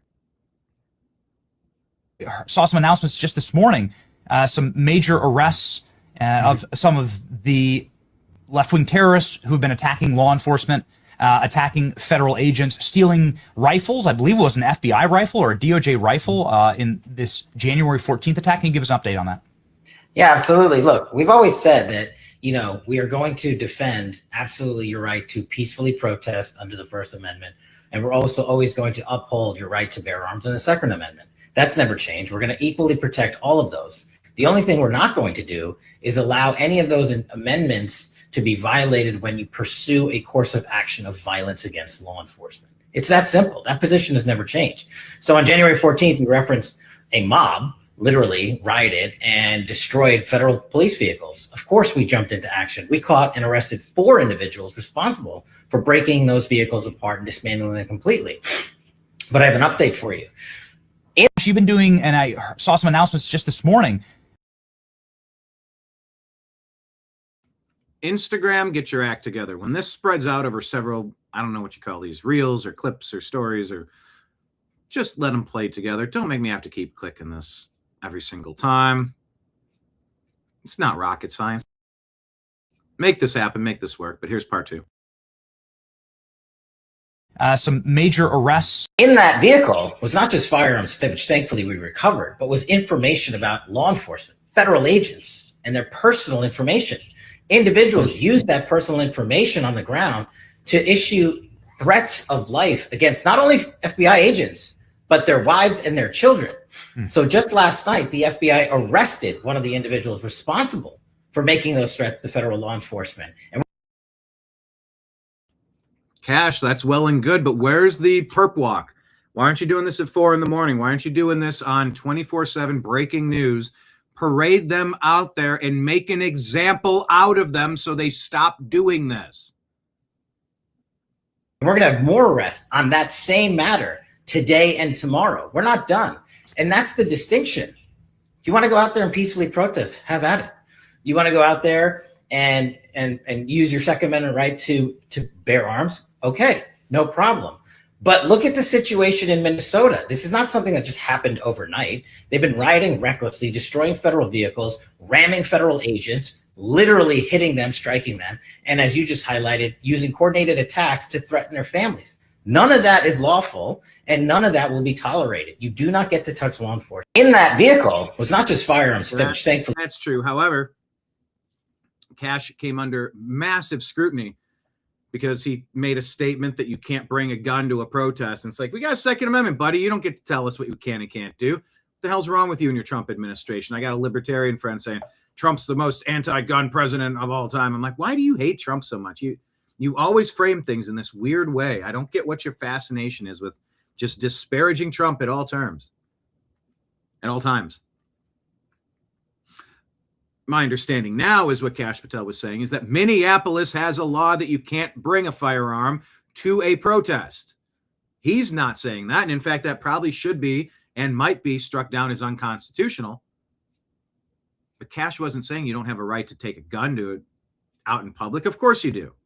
That's why they're invented. They're not meant for just keeping in your house. You walk around with them. You have them on you so that you're not an easy victim.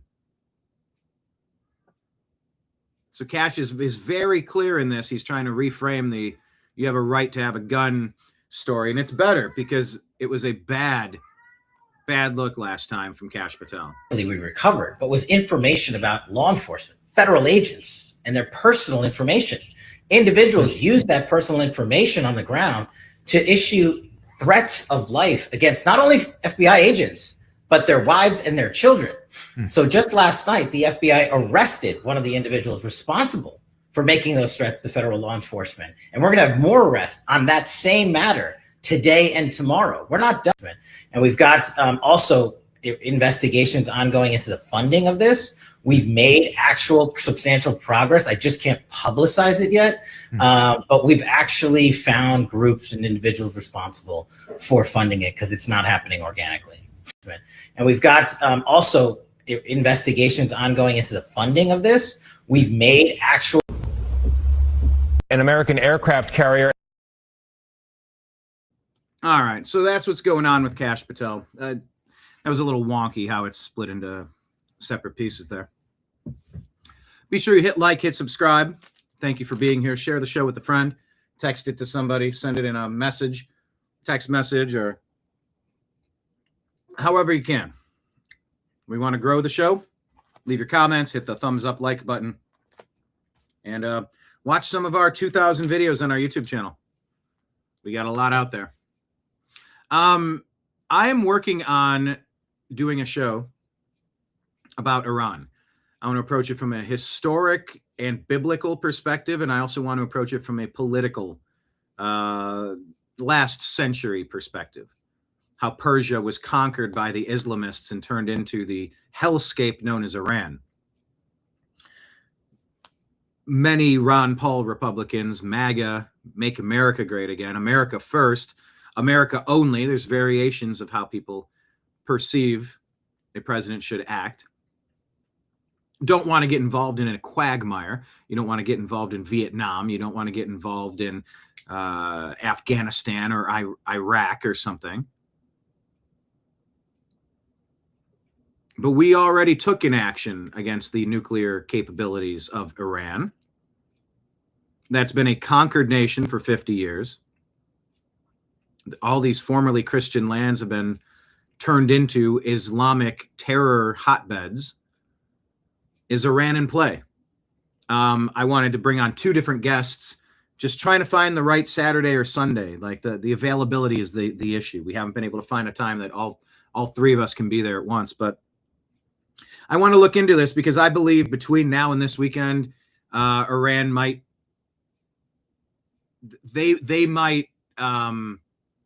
learn about what happened in Venezuela with the discombobulator. And by the way, if we have a discombobulator, why isn't it being used for the people attacking ICE? You got a right to protest. You don't have a right to stalk, to gang stalk and impede an investigation. That's not part of protest. Gang stalking is a real crime. But this here is CBS, I guess. Middle East, it's happened. People are saying, hurry up, hurry up, hurry up. They're stacking 20,000 protester bodies. They're butchering us. Help, help, help. Our internet's out. Help us. But if you watched any movie, whether it's American or a TV series, American Primeval or Fallout, when you hear help, help, help, it's often a trap to suck you into a funnel point, and then they got you. And you don't want to get into some global war quagmire that you can't get out of. If there's something that the commander-in-chief determines they need to do, you do it quick, you do it effectively, efficiently, zero American casualties, get the hell out of there. Would it be that way in Iran? Are they going to negotiate some sort of a stand down? Does it get handed over to another king, or does this become a democratic place? Does it turn back to Persia? We don't know. But I think something is happening. Keep your eyes on Iran this week because American assets, if you would have listened to Toxically Masculine Tuesday, was that last week? Mike Barra's other show with Blake Wally. And and more. I believe they were saying, was it Brooks Agnew was saying that they were going to be deploying and delivering stuff within the week, and here it is. It looks like it's arrived in Iran. Buckle up. And 3 destroyers have arrived in the Middle East, a show of force after President Trump warned Iran to stop its deadly assault on anti-government protesters. The internet in Iran is still largely down, but Elizabeth Palmer reports that when it does connect, you can see the results of the regime's brutality. Witness accounts and videos tell a grim story that is consistent right across Iran. The regime's men opened fire on unarmed crowds. In Tehran, you can hear the gunfire echoing as protesters gather. And it continues even as people are hit and rushed away. 500 miles to the east in the city of Mashhad, the same carnage. And this is the morgue in Khorramabad, far to the west, filled with bodies, just as we saw in the capital, where refrigerator trucks had to store the overflow from the morgue. So how many people were killed? The regime admits just over 3,000, but international teams... An American aircraft... combing... So the fraud is real. You've been doing that. And combing through the evidence and cross-checking with medical records believe it's far, far higher. For example, the Norwegian-based Iran Human Rights Group estimates as many as 25,000. Meanwhile, the aircraft carrier USS Lincoln has just arrived in the Indian Ocean on its way to the Middle East. The administration hasn't said it plans to attack Iran, but the regime is clearly rattled and said today the presence of American ships in the region makes them accessible targets. Tony? Liz, thank you very much. Combing through the evidence. So stay tuned on Iran. Tory Brooks says today during a support conference for Iran and Beirut, Hezbollah Secretary General Naim Qassem commented on whether Hezbollah would intervene if the U.S. and Israel began a war with Iran. Quote, "We are monitoring the situation and are determined to defend. When the time comes, we will decide how to act, whether to intervene or not. We are not neutral regarding an attack against Iran. This time, the war against Iran will ignite the entire region." Maybe, maybe not. President Trump says, "I'm pleased to report that Venezuela is releasing its political prisoners at a rapid rate, which the rate will be increasing over the coming short period of time." That's a clunky phrase. "I'd like to thank the leadership of Venezuela for agreeing to this powerful humanitarian gesture," President Donald J. Trump. Political prisoners of Venezuela are probably the good guys. You know, like how Biden hunted MAGA supporters nonstop everywhere he could. I'm not talking J6. I'm talking everywhere.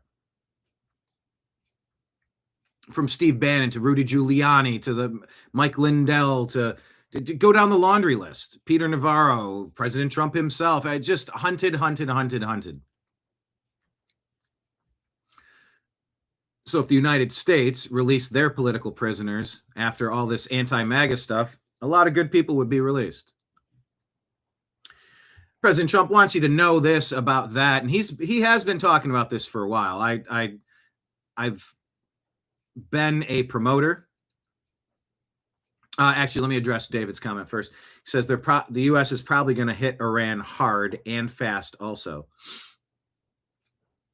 It is now open, so we'll see how it goes. But as a promoter, as someone who's put events together, worked with other events and tried to coordinate and worked at agencies and like I've at concert venues, as bartender, like I've done every side of live events.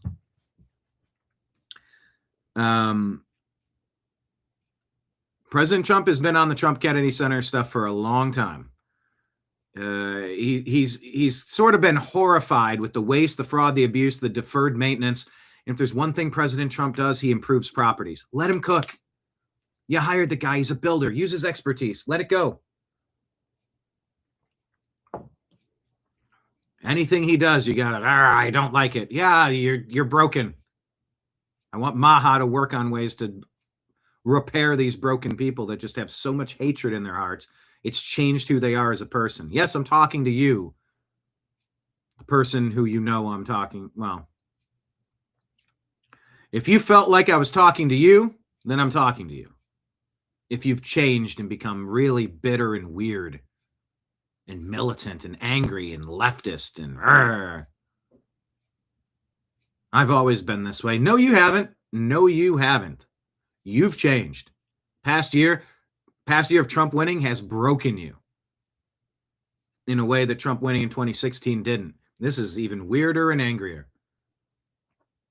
If you think I'm talking to you, I am. But President Trump, he's long looked at the Kennedy Center and been confused. Why is it such a mess? And it was. President Trump says people don't realize that the Trump Kennedy Center suffered massive deficits for many years. And like everything else, I merely came in to save it. And if possible, make it far better than ever before. That's what he does. Does it with prop. What is this? Trump goes in to tell NATO and traders, you're great. You're great. Feel I've been remiss in my This is the red wedding. duties. I'd be remiss in my duties if I did. I've given you meats and wine and music. What's about to happen here? Do you remember the red? Do you remember this? But I haven't shown you the hospitality you Uh-oh. What does he know that deserve. What does she now know that? My king has married, and I owe my new War. queen a wedding gift. Uh-oh. He went to this dinner ready for war. The Trump card has been played. And now they know. Now they know. The red wedding. An absolute massacre. All I'm calling for is a absolute indictment drop, the likes of which we've never seen, with the speed of and the severity of the Venezuela operation. Go get the top 5,000 criminals and do it. Do it in one swoop. Do it on a Friday the 13th. Very intentional. Pick a day that's intentional and do it. Yeah, you're right, Kenneth. All of that brought to you by the Trump Derangement Syndrome Networks. TDS. You too can have TDS. Anyway, Trump talking to the traders and NATO and everybody else. Interesting comparison. So here's video of Minnesota State Police. They're testing LRAD, long-range acoustic devices, on protesters. Cool, but why weren't they doing this from the beginning? This is a test of the long-range acoustic device LRAD. 1, 2, 3.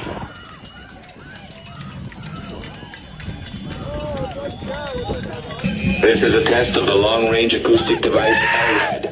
1, 2, 3.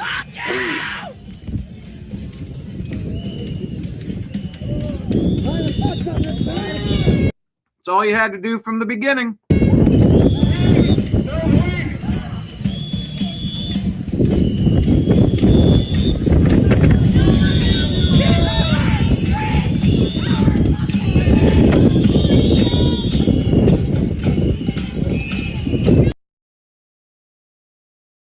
And I just wonder, with all these professional outrage artists, the riot industrial complex created by the deep state Democrats over the past 20 years, if they're following ICE and they have all these apps, why aren't we following them? Where are all the arrests of these people? Simply attending an event. But yeah, there's unlawful assemblies. Trying to riot and burn down a hotel. Yeah, you're out of your mind. My name is Lieutenant Eric Bisick with the Minnesota State Patrol. Due to your unlawful conduct and threat to public safety, I hereby declare this to be an unlawful assembly. You are in violation of Minnesota State Statute 609.705, unlawful assembly. I am now issuing a public safety order to disperse and order all those assembled at the And now they're showing. This is a test of the long range. Yep, finally. Glad that Waltz and Frey listened to President Trump. because now the local police are getting involved. They weren't doing it before. They were hanging everybody out to dry. But now after they've talked, that's not happening. So maybe he's reduced the numbers of ICE agents, but said, we're going to need your support 10 times that, and we'll reduce some of our people there. But we will have law and order here. We're not putting up with this again. I think that image of that injured officer in the gates of or at the entryway of that hotel, he was bloody from his hands and his mouth.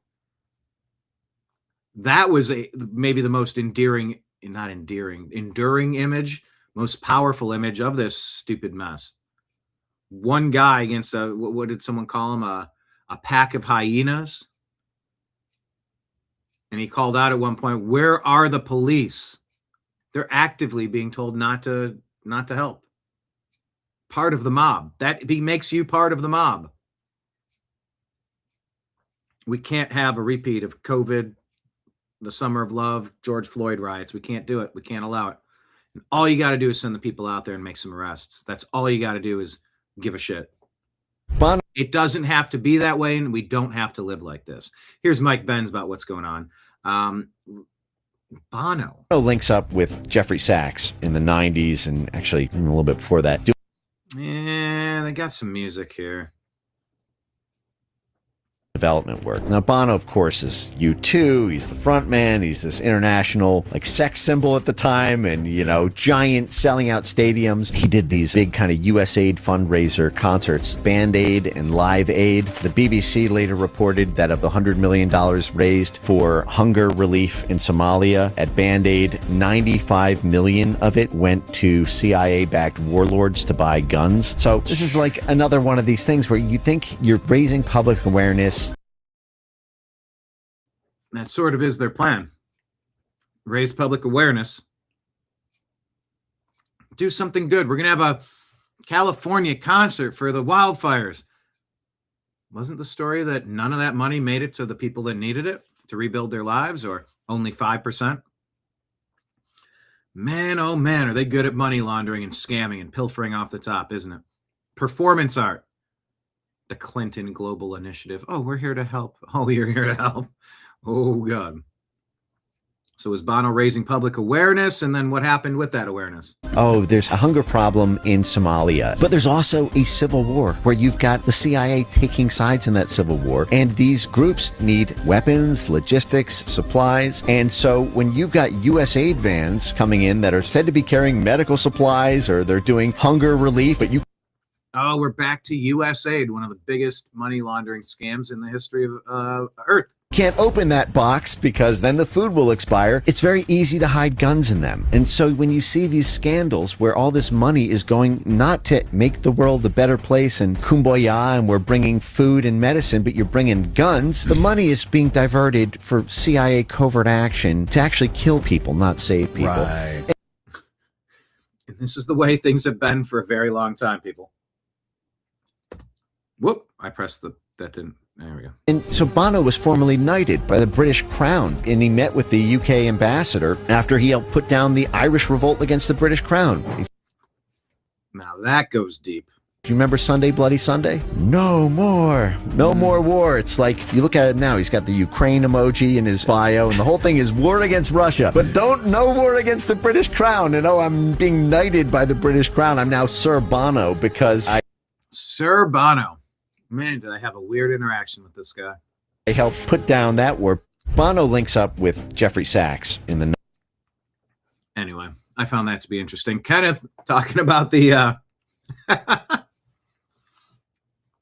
the long-range, what are they called? LRAD acoustic device, long-range acoustic device. Called it the brown note. B itches. The brown note. There's a beer that has a beer called the brown note. What's it called? Against the Grain Brewing Company. It's a brown beer. Gross can cover. Good beer though. Sir Brown Note. Bono or Browno. All right, man. By the way, the Cleveland Browns, let's talk about it. It just happened. The Cleveland Browns have a new head coach. It's Todd Monken, the former offensive coordinator for the Baltimore Ravens. I'm not super inspired. I don't like the pick. Prove me wrong. We'll do a deep dive into that later. But since we're talking about all these Browns, David doesn't like Bono. Yeah, he was super weird. He and I share a birthday, and I told him that when I met him. He said, 1960? I said, no, not 1960, but like the birth date. Like we have the same birthday, 1960. Looking at me like, you're not born in 1960. I'm like, no, I wasn't born in 19. But the day, we have the same, like on a calendar with famous birthdays, or on Good Morning America, they'll be like, all right, good morning, everybody. If your birthday's today, you share a birthday with Bono, the lead singer from U2, and first baseman such and such from the World Series champion, blah, blah, blah. I go, every time I watch the news, they say they share a birthday, they say Bono. I'm like, oh, that's my birthday. So I want to come over and say, hi, 1960? I'm like, Bono, you said 1960 like 10 times. I've just, no, just never mind. It's just the day and the month, not the, anyway, just wanted to say hi. 1960? Okay, anyway, I'm good. Nice meeting you. You have a great day. 1960. Okay, weirdo. I don't know where I put it. Somewhere between 51% and 95% certain I was talking to Bono. And there's a possibility I was talking to a Bono impersonator who clearly knew the birth year. So there's that.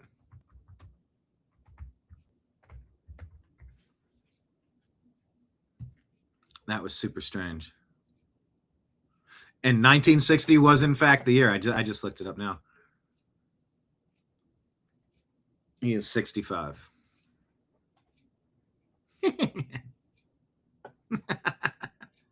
So weird. I liked U2's music, but don't really like the members. Yeah, there's a couple of songs that are pretty cool by them, and a whole lot of yeah. All right, let's keep it rolling. Mike Benz. Christian here has a thought. By the way, I don't know why this needs to be said, but apparently it does. I'm very not interested in taking lessons on Christianity from non-Christians. There's like this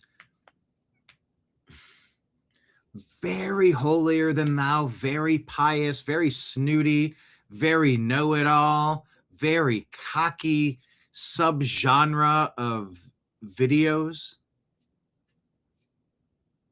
where non-Christians scoff at being Christian and then proceed to tell Christians what it means to be a Christian. I'm good. I don't need any of that. Zero. But this guy's name is Christian, and it just reminded me of that. I had an interaction yesterday, and I was like, no, I'm good. And then someone's like, well, you can scroll past. I'm like, well, you don't scroll past. You drop your whatever comments. You post something, I'm posting something. I don't ever come in here like some people do with insults, accusations and insults, and really crass methods of communication. I comment. I keep things mostly civil most of the time. I rarely say things that would cause me to be banned or deleted or unfollowed. It happens. Anyway, that was just, I'm good on never being lectured by a non-Christian about what it means to be a Christian. You don't get to use Christianity against me. Thank you very much. We sort of had this conversation during the ICE debate last week with Dan Johnson, kind of like, well, we're the best country on earth and we have all these protections. Well, you don't get to use those protections to harm us, because that's an act of war and we have a commander-in-chief to reverse that. 30 million, 40 million illegal alien invaders is crisis mode, flashing red lights. How many sleeper cells do we have?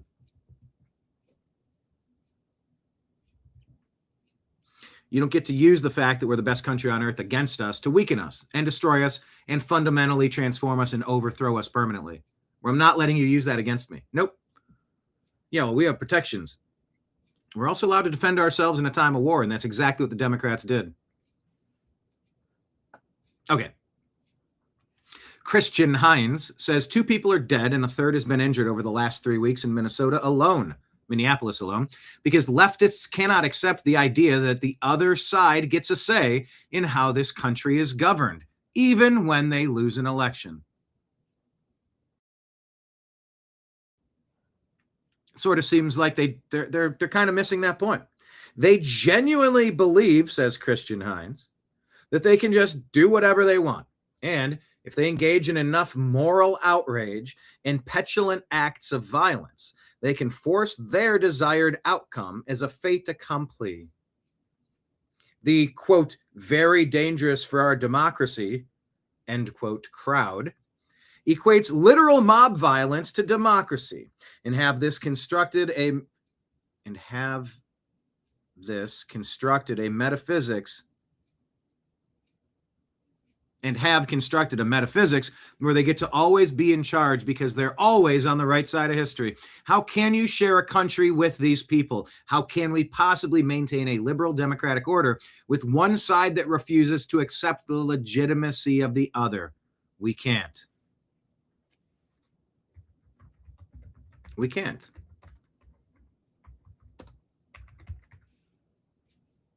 And they ran these stunts in 2016 called Trump an illegitimate president. Russia hacked our election. Trump wasn't actually elected. He was selected by Russia. We got to impeach him. I am so sick of their shit. Done. Done with it. But that's their strategy. That's a bold strategy, Cotton. Let's see if that plays out for them.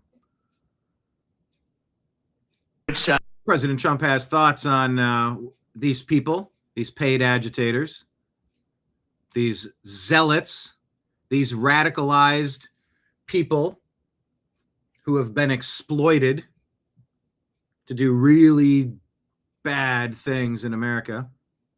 But I've made new fair trade deals with countries covering half of all U.S. trade.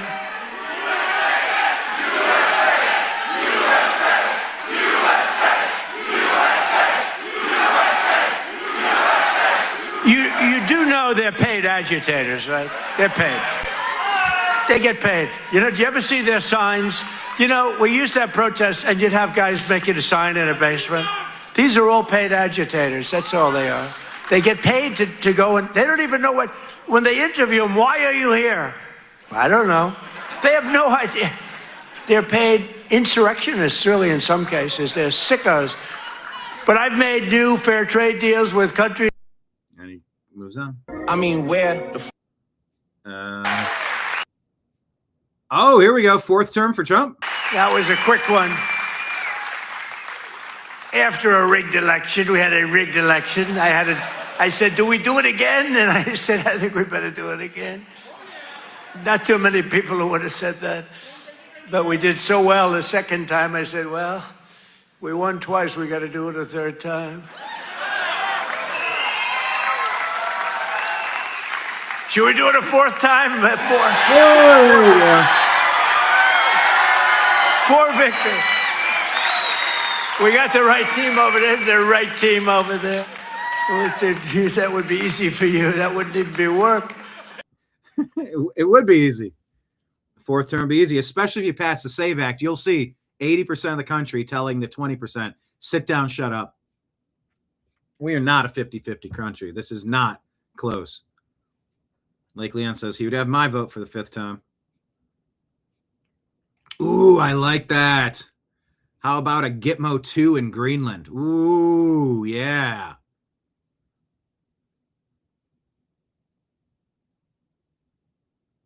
Like an Alcatraz Part 2. Yeah, like the gulags in Siberia in Russia, right? Ooh. Ooh. Mm-hmm. All right, I'm in. I'm listening.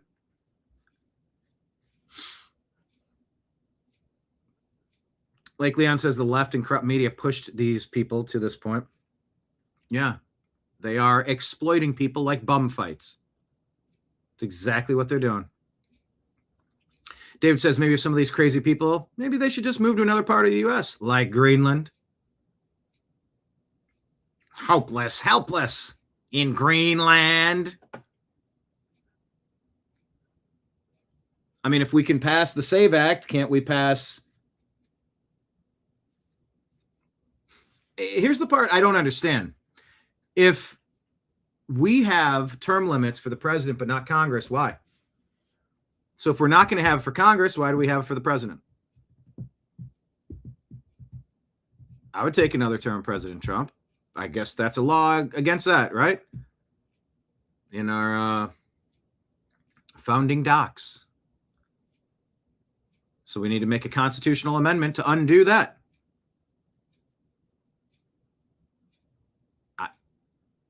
This is the best leadership I've seen in my lifetime.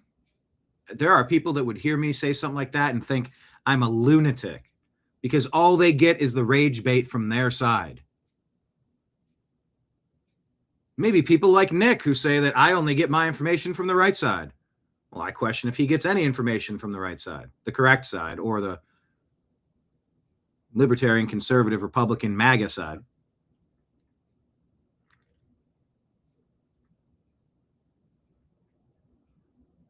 Fourth term? All right, change the law. Why not? But you came out by the thousands on a cold and snowy winter evening. Remember that beautiful evening? That was a quick one. What is this? Video is going viral of a man using a flamethrower to melt snow after the recent storms. Oh, yeah. Oh, man, look at this. Oh, my gosh.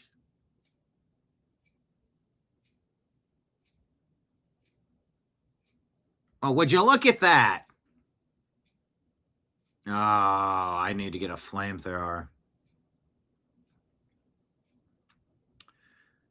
All right. President Trump discusses his conversations with Waltz and Frey. To get down the cost, they made it shorter, so it doesn't go to San Francisco. You saw what he said, right? He's claiming victory in Minnesota, by the way. He has posted that you have retreated in Minnesota, Governor Gavin Newsom, and he is encouraging people to keep the pressure up. See, I haven't heard that at all because it's just the opposite.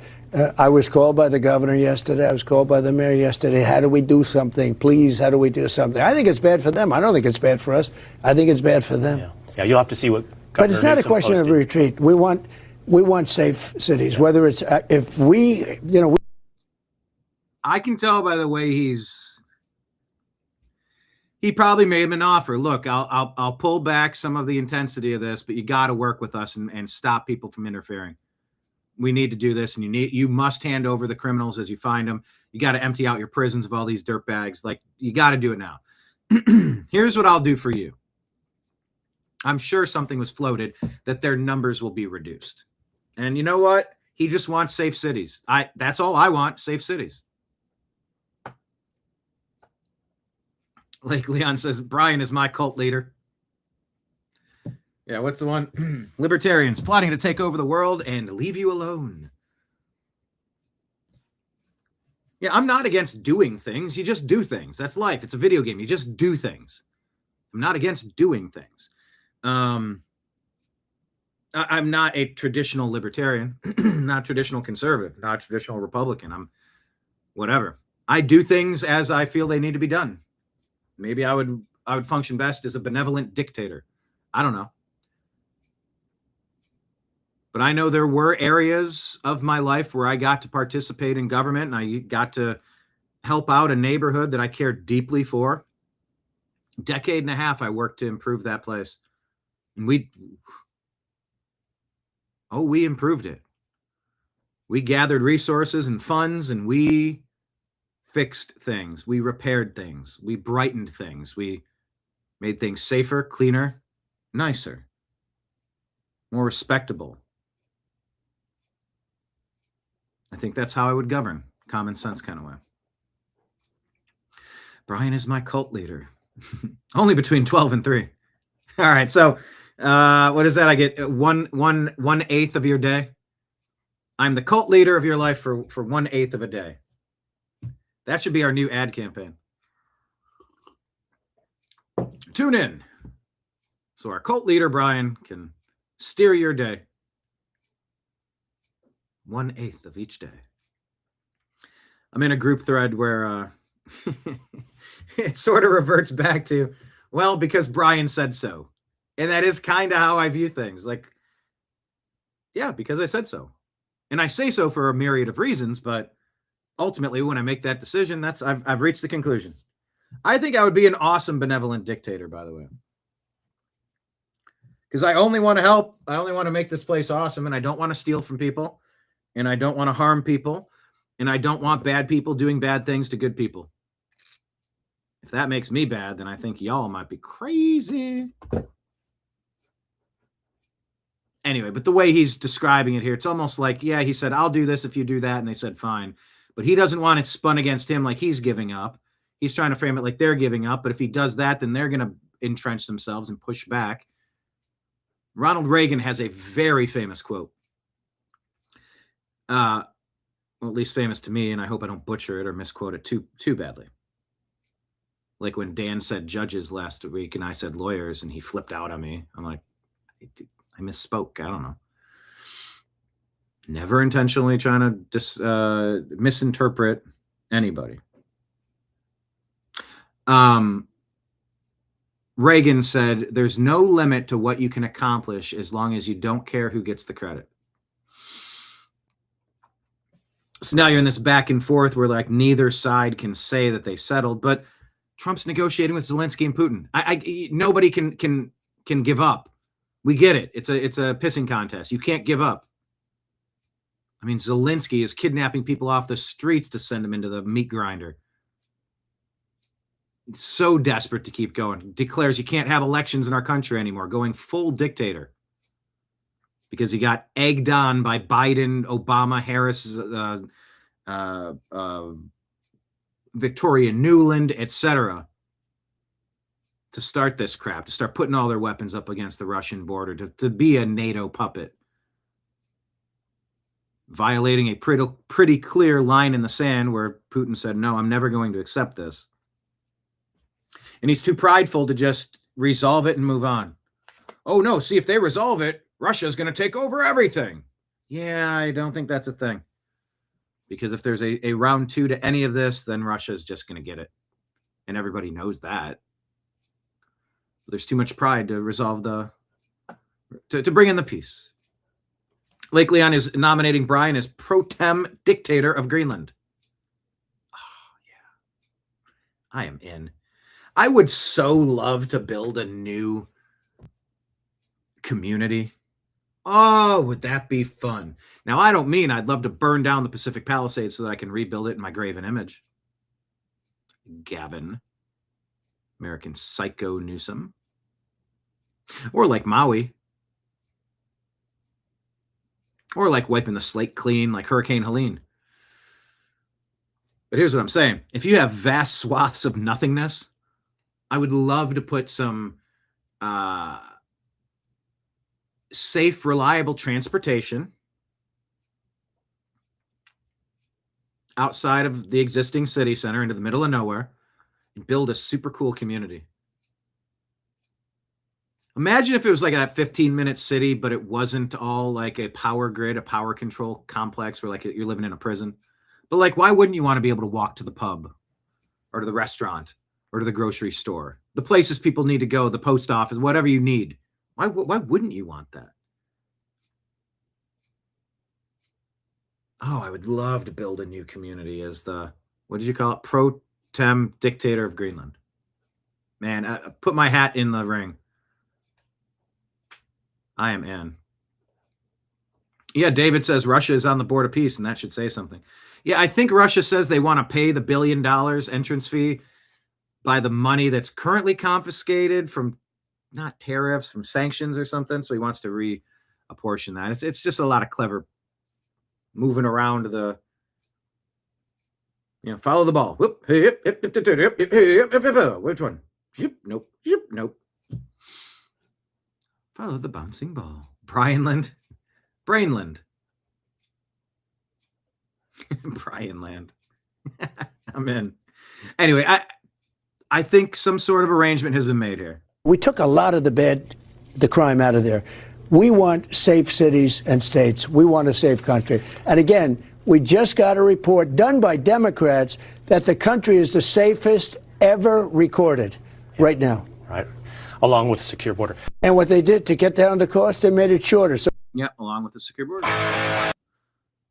White House says build the wall, defend the border, protect America. Promises made, promises kept.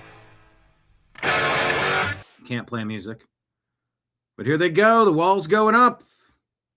It's all happening, people. You voted for this.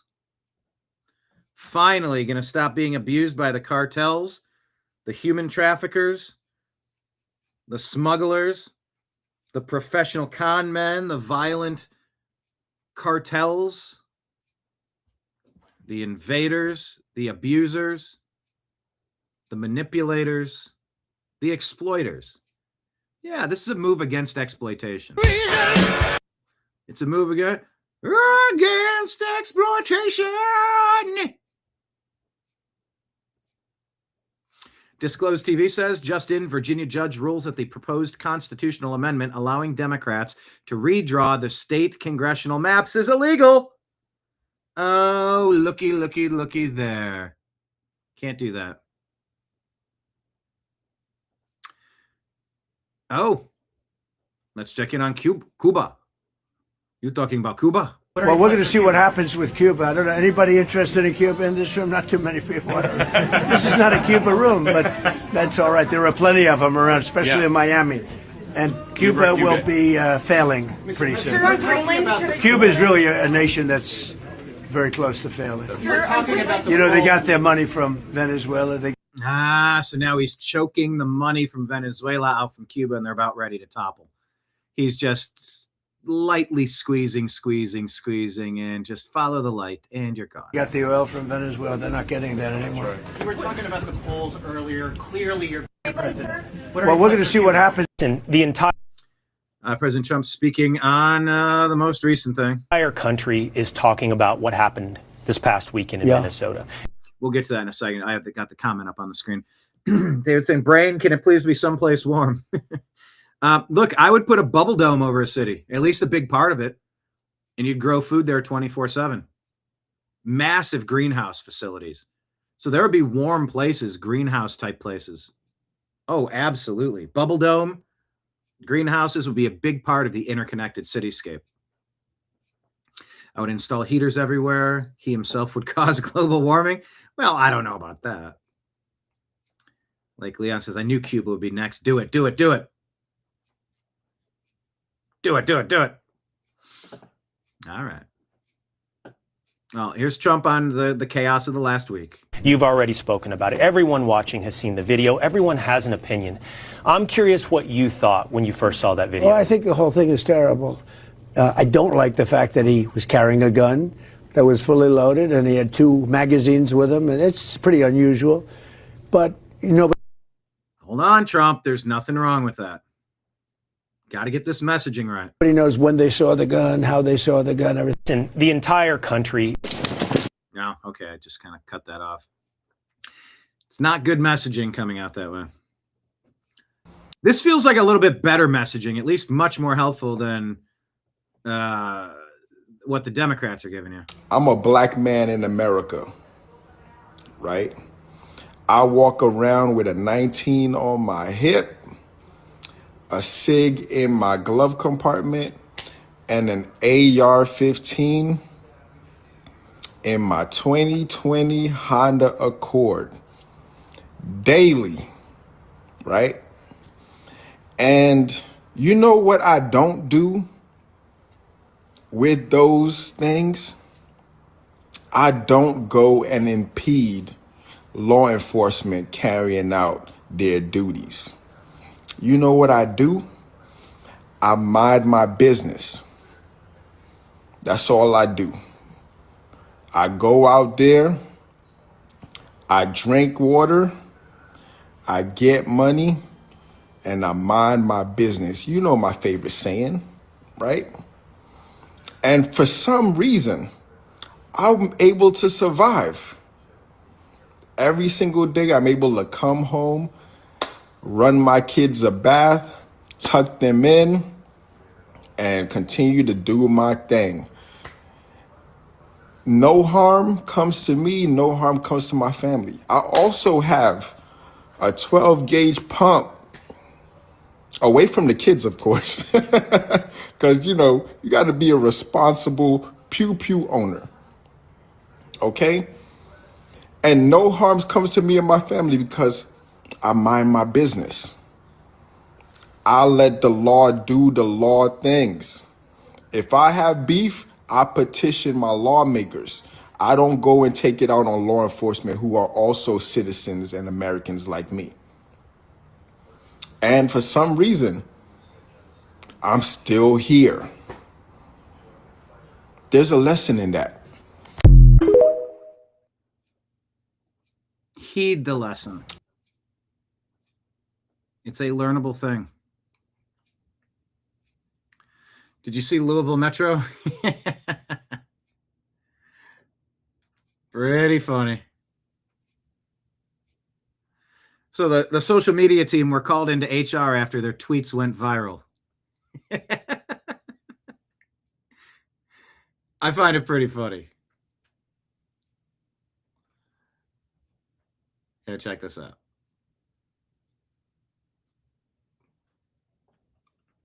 All right. Louisville Metro. They posted, breaking. HR has set a meeting with the social media team today at noon. Chat, are we cooked? Here, let me full screen this. Breaking. HR set a meeting with the social media team today at noon. Chat, are we cooked? Apparently, brushing off HR isn't an option. Wish us luck or don't. HR told us to bring our phones. We don't think they meant it the way we took it. Anyway, this may be our last transmission. Pray for us. Nothing human about this place, to be honest. Waiting to get called back. Human Resource Unit. HR opened with, so, about the snow tweets. We said, which one? They did not laugh. HR is scrolling. Scrolling. We didn't realize how many tweets we actually did until we saw her finger moving like a slot machine. This is not good, y'all. HR just said, give me the phone. We said, no. They said, yes. We said, this is police property. They said, even worse. Okay, chat, we have no choice. Giving the phone to HR. It was nice interacting with you all since. Good afternoon. The LMPD wishes to apologize for the tone of our tweets over the last 48 hours. Our social media feeds do not accurately reflect the entire department or this community. We got the phone back, chat. HR is fast, but we are faster. We're bouncing out of this meeting. BRB. Be right back. Wow, they were big angry. We can't take a joke in 2026, chat. There was some, shall we say, middle ground for both HR and the social media team, or so they think. HR said we need balance. So here's our balanced message. Take it or leave it. Please drive safe. Stop abandoning cars. Stop doing donuts in front of officers. Stop skiing behind pickup trucks. Morons. So the viral tweets, if you missed them, they were kind of funny during this snowpocalypse. It said, if you crash tonight doing donuts in a parking lot, that's between you and Jesus. We're tired. That's such a great tweet. Yeah, social media crew needs a raise. That's how you get attention. Another post, roads are super slick. Visibility is low. And yes, Karen, your two-wheel drive Kia Scout is not built for this. Please go home. I don't think I caught that one. Another post, our plow trucks are out all night. Our officers are out all night. If you're texting your ex all night, that's between you and your therapist. Leave us alone. They must be getting bothered by tons of calls. Another one, on the scanner. Someone just drove past 114 Adam doing 14 miles an hour. Sideways. Louisville, go home. You're drunk. I mean, that's just good social media stuff here.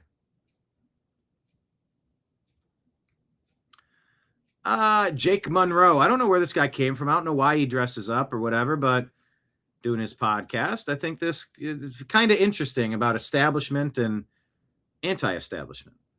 If you want to be anti-establishment, if you want to be the real rebels, if you want to be political or whatever, if you want to make goth political, it seems to me that the government is giving you guidelines on how to do it. Be a nationalist. Have some cultural pride. Look, there's a metric shit ton of outsiders invading this country for a reason.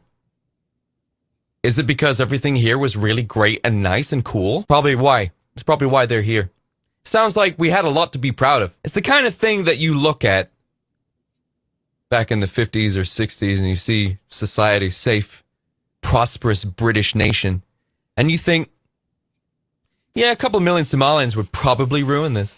Yeah. I mean, if we flooded our nation with a shit ton of undocumented sub-Saharans, I think that might disturb the balance that we've created here. Maybe we shouldn't do that. Look, Rupert Lowe, who I'm a big fan of, by the way, teased all of us with the prospect of him creating a party within government that would allow him to be eligible to receive votes to become prime minister. And if Rupert Lowe does that, I'm going to vote for Rupert Lowe. If he comes out before the next general election and says, I have a political party, you need to check him out, seriously. Restore Britain, all that kind of stuff, go check it out. I think the only way out of this hellhole that has been created is going to be through him. If you want to be anti-establishment... Not following him. I sort of recognize the name. I don't know. I'll follow. Oh, this is it. This is it. This is it. Here it is, your moment of Zen. Oh, this is it. This is so spot on to the point that I was making for this program. Spot freaking on. Spot on. Here are Democrats telling, bum fights. Democrats telling people to attack and obstruct ICE agents for political gain. Some of you may die, but it's a sacrifice I am willing to make.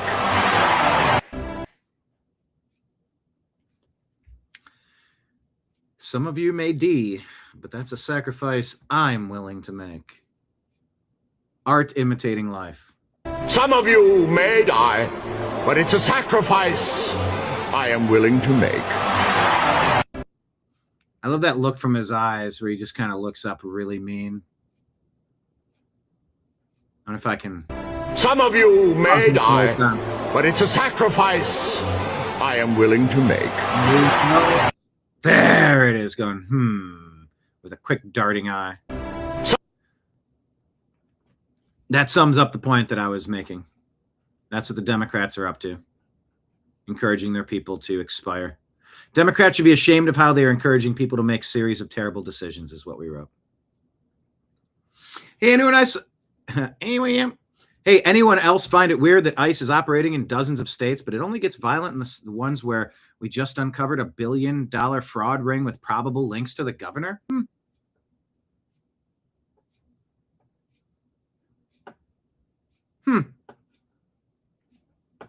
Go figure. All right, everybody, let's bounce over to our X feed and do our rapid fire round of what's happening in the news. Make sure you hit like and hit subscribe. We're on X at American_media_. Facebook page, The New American Media, as well as the private group, The Unhappy, what is it called? TNAMS, The Agree to Disagree Show. Private group on Facebook. Join it. All the places. As well as subscribing monthly on Rumble or YouTube, or dropping Rumble rants and Super Chat tips into the tip jar. Thank you, Kenneth, for that earlier. Much obliged. Yeah, from sports to spirituality, comedy to Congress, freedom to firearms, seeking truth, challenging dogma, and having fun. Join the mostly civil conversation.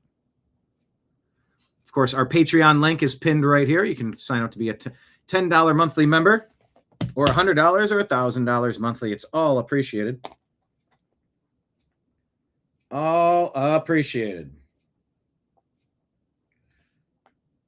All right. Let's scroll down. Democrats exploit at-risk Americans into violence, as it proved by signal chats.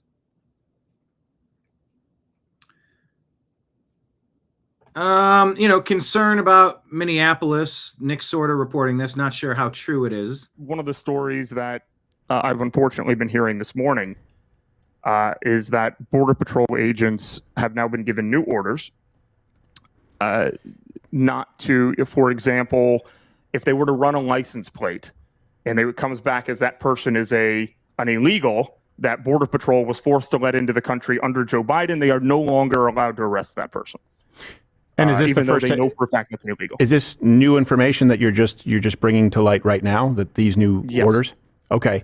And I don't want you to reveal your sources, but you have someone who you trust on this. You believe this is a matter of official, actual approach and policy now. This actually came from two separate Border Patrol agents on the ground in Minnesota. They're very, very frustrated. Obviously, they feel like one of them actually said that this feels like we just reverted to the Biden days. One of the stories that I've unfortunately been hearing. All right, so that's not good if that's true. Border Patrol say agents in Minnesota say they've been given the orders not to arrest non-criminal illegal immigrants. Was that the deal that was cut?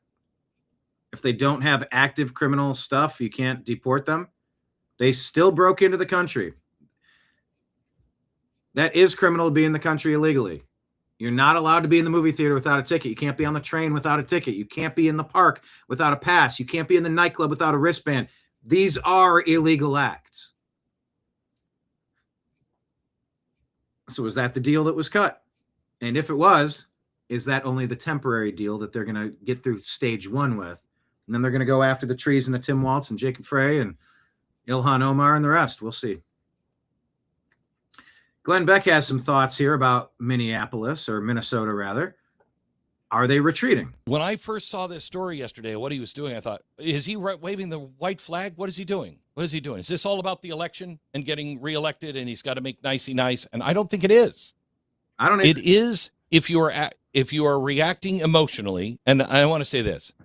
I could be wrong on this, so I don't mean to belittle you or have you think that I'm smarter than you, because I can guarantee you I'm not in almost all but Al Gore's case. I'm not smarter than you. I just look at things differently, and I could be wrong, but I'll give you a lens to see this through, and then a chart on how we're going to know whether it is it is a white flag or not. Okay. And I don't think it is a white flag. If you're looking at this through the lens of traditional political or cable news, you're going to look at this and say this is a retreat. However, if you look at it as a counterinsurgency, if you look at it through that lens of counterinsurgency, federalism, and an optics war lens, then it's different. We're seeing Trump shift the battlefield, not abandon it. And let me take you through this cleanly and tactically here. First, what would a surrender or a blink actually look like? If Trump was blinking, this is what would happen. He would end the enforcement nationwide. He would call off ICE operations. He would publicly repudiate Homan or Miller. He would admit wrongdoing or illegality, and he would accept the Gestapo snatching people off the streets narrative. None of that happened. Instead, and now think of him in Art of the Deal, he narrowed the enforcement criteria. Political pressure is rerouted. Optics cooled. Legal authority preserved. Responsibility transferred back to the states. This is not a surrender. I believe this is a reframing of the fight, and it's really smart. If this is what it is, it's really smart. The strategic objective here that I think most people are going to miss is, what was the enforcement criteria?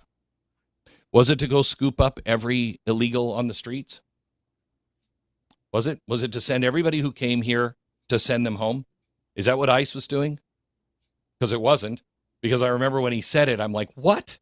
We should be sending everybody that was here home. And he said, no. The goal here is to get the really bad criminals off the streets. That's what he wanted. So the goal was never ICE agents everywhere all the time. The goal was this: force blue state leadership to choose publicly and unmistakably between protecting violent criminals or cooperating with federal law enforcement. Okay, that's what he's been saying the whole thing. How are you people defending this? These are rapists in your community. So what Trump has just done is he has separated into three groups. One, the violent criminal illegals, easily moral. Everybody's for that. Okay. Two, the local state officials who shield them. There's another group. And three, the protest movements trying to provoke a legitimacy crisis. So he's now broke. And by the way, 87% of people want to remove the criminal illegal aliens. I don't know where you're getting those 13% that disagree with that. But yeah, it gets closer to 50-50 if you're like, well, what if someone's here and they're just trying to work and they're just looking for a better life for their family? And you're like, you still don't get to sneak in. You still don't get to break in. If you're not invited, you're not welcome here. On the flip side, maybe there's something that we could do. Not amnesty. Hell no. You can't vote. Your kids can't vote. But maybe there's a way you can stay here and set things up. Maybe we can get you above board. I don't know. But yeah, 87% of people want criminal illegal aliens out. So maybe in this one terrible city, because look, if you're going to indict Omar, Waltz, Frey, go ahead, cut him a temporary thing while you get the obviously popular things of getting rid of the biggest dirtbags. And I believe part of the deal was, and the deal wasn't negotiated, it was told to them, this is the way things are going to be. I don't think there was back and forth. I think there was explanation. So I'm probably a little bit more in Glenn's camp on this one. Broken those three up. Minnesota was sliding towards a designed confrontation. Street Scorpion tarantula shaken up in the terrarium. Chaos, viral clips, allegations of federal overreach, the bum fights. Senate Dems were threatening a shutdown. The media was building an authoritarian. We were headed towards everything that there's no way out. Okay. Yep. And that environment only benefits one side, and it isn't the Trump side. It's not our side. The only thing he could have done was escalate. And do you think that's what they didn't want? I haven't understood why President Trump didn't use the Insurrection Act. He's holding on to it. That's a whammy card. That's like, what is it, in spades? If you have like what are they called? Are they just called the Trump cards? Bang, bang, bang, bang, bang, bang. The two highest cards in the deck. That's exactly what they wanted. So he changed the terrain. He also, and this is telling to me, he also went and relieved the U.S. Border Patrol Commander, Gregory Bovino. So this was part of it that really bothered me. I didn't understand if that was a demotion, a firing, or just a reassignment, but you're bringing in Tom Homan. For the love of God. Things aren't about to get easier because Tom Homan's in charge. Okay. Because it's the hardest part emotionally. Here's a guy who was very, very clear on things, but it is the clearest tactically. Bovino was a guy who was saying, I mean, he even said something that was absolutely wrong this weekend. You don't have a right to carry a gun at a protest. No, you don't have a right to interfere with police.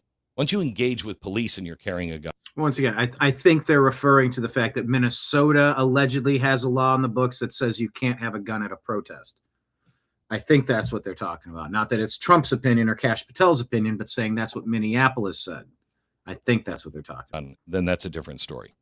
But he said a lot of things. He was defending some things that I thought were a little indefensible. But he was a lightning rod. He was a walking headline. He was a pretext for the Senate Democrats. I mean, he was a symbol. Whether it was fair or not, doesn't matter. Perception is reality. He was rogue federal officer escalating online while operating in a blue city. That's poison if you're in an optics war. And every war must worry about optics. If you're going to win, you have to worry about optics. So what does Trump do? He rotates that guy out. Well, now the Senate shutdown talks, that weakens that. They're not. How are you going to shut down? He's giving, right? The media narratives loses the villain. The Department of Homeland Security regains message discipline, and the fight moves from personality back to policy. This is classic Trump. What does Trump say in Art of the Deal? And we've seen him do it over and over and over again. Never die on someone else's hill. If it isn't the hill you chose, don't die on a hill they're choosing. Only die on the hill you choose. Choose. So when he talks to Waltz and Frey, I don't think this is capitulation. I think these were traps. I hope so. Let me read the 3-point plan again carefully, okay? What he didn't ask for. He didn't ask for sanctuary repeal. He didn't ask for universal cooperation. There should have been universal cooperation. I thought there was cooperation because now the police seem to be doing their jobs, but and he didn't ask for mass raids. He asked for one narrow, morally defensible thing. Okay? Turn over the illegal immigrants already in prison and in jail for rape and murder and everything else. That's it, which is what he said he wanted in the first place. Okay? I think this whole push again has been Overton window. He wanted the ones who were on the streets raping. That's who they were arresting. Now he's just said, give me the ones you already have in prison. Okay. This does two things. It isolates the extremists. Because if Waltz and Frey refuse that, well, now, excuse me, I said you do it. I'm not asking for everybody, all the Somalis that live on the street. I'm asking for the rapists and the traffickers and the violent offenders, the ones that you have already arrested. Why are you defending them now? Indefensible. They have to go on record, no ambiguity. That takes all of the political weight off of them and shifts it back to Trump. It shifts accountability. Now Trump can actually truthfully say, look, I offered a focused, humane, criminal-only solution, and they're still standing in the way. It is sort of indefensible. But then again, most of these common sense things it doesn't stop them before. That's devastating in court. That's devastating in Congress. That is devastating in public opinion. When next, agents are leaving Minneapolis. What does that mean? When I read that, I'm like, what? Uh-huh. Trump conceded. Trump gave up. The commies won. They're going to spread this crap everywhere now. This line is doing enormous psychological work for the left. Or is it? Because what's likely happening is metro surges are scaling down. The overt presence is reduced. The intelligence warrants and targeting is continuing. But cooperation is demanded through custody and transfers instead of street ops. Get those guys first. In other words, less spectacle, same authority, cleaner lanes. Now, he pulls one guy. Right?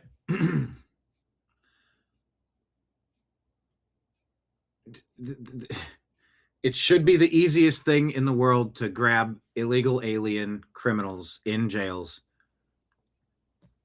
And ongoing as they're arrested. You don't put them in your system. You get them to the feds immediately. You get them the hell out of there. Out, and he says, we're sending in somebody else that can work with you. And who does he send? This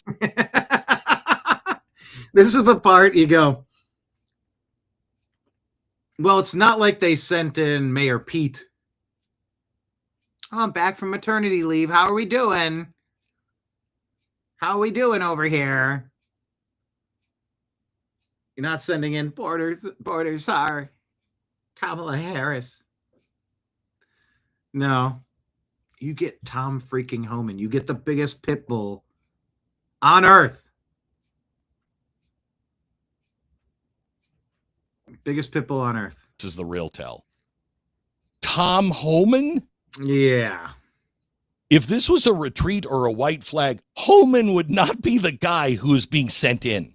Okay? Instead, Homan is sent in. He's the face. He's the negotiator. He's the enforcer after all the political dust settles. Homan is not a cupcake. I don't know if you've noticed that. Okay? That should tell you that to me is a signal to you who are like, I think he just surrendered. No, he sent in Tom Homan. That's like sending into Iran, you know what, we're going to negotiate and we're sending Raisin Cane.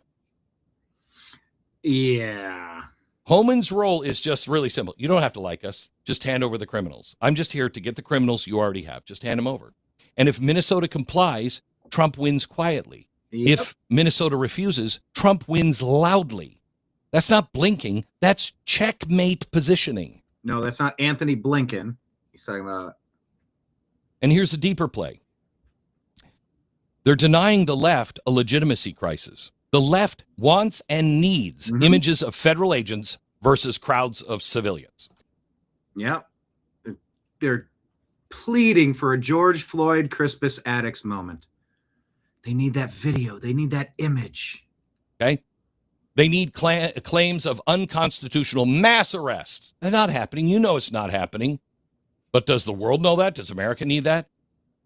The left needs a moral panic, a shutdown showdown, international condemnation narratives. Trump, once again, boring enforcement, narrow targets, governors on the hook, courts on his side, public exhaustion with the activists, not with him and the law enforcement side. He did what they hate most, I think. He won. He was effective. He was efficient. He was competent. He de-escalated without conceding any authority. Trump did not blink. He lowered the noise. He not Blinken, not Anthony Blinken. He didn't blink. Tightened the rules. He moved the burden. He preserved legitimacy. He forced his opponents to make their own choices, loudly and publicly on center stage. And now Minnesota's leaders are standing alone saying, will not help remove criminals?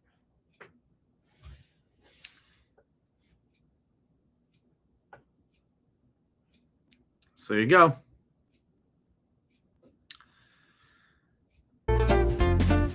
Stay tuned on Minnesota. Now, what's this? This is apparently a robot snowblower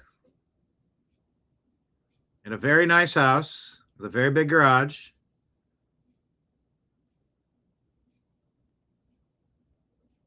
Yeah, these things are used to like cut the grass.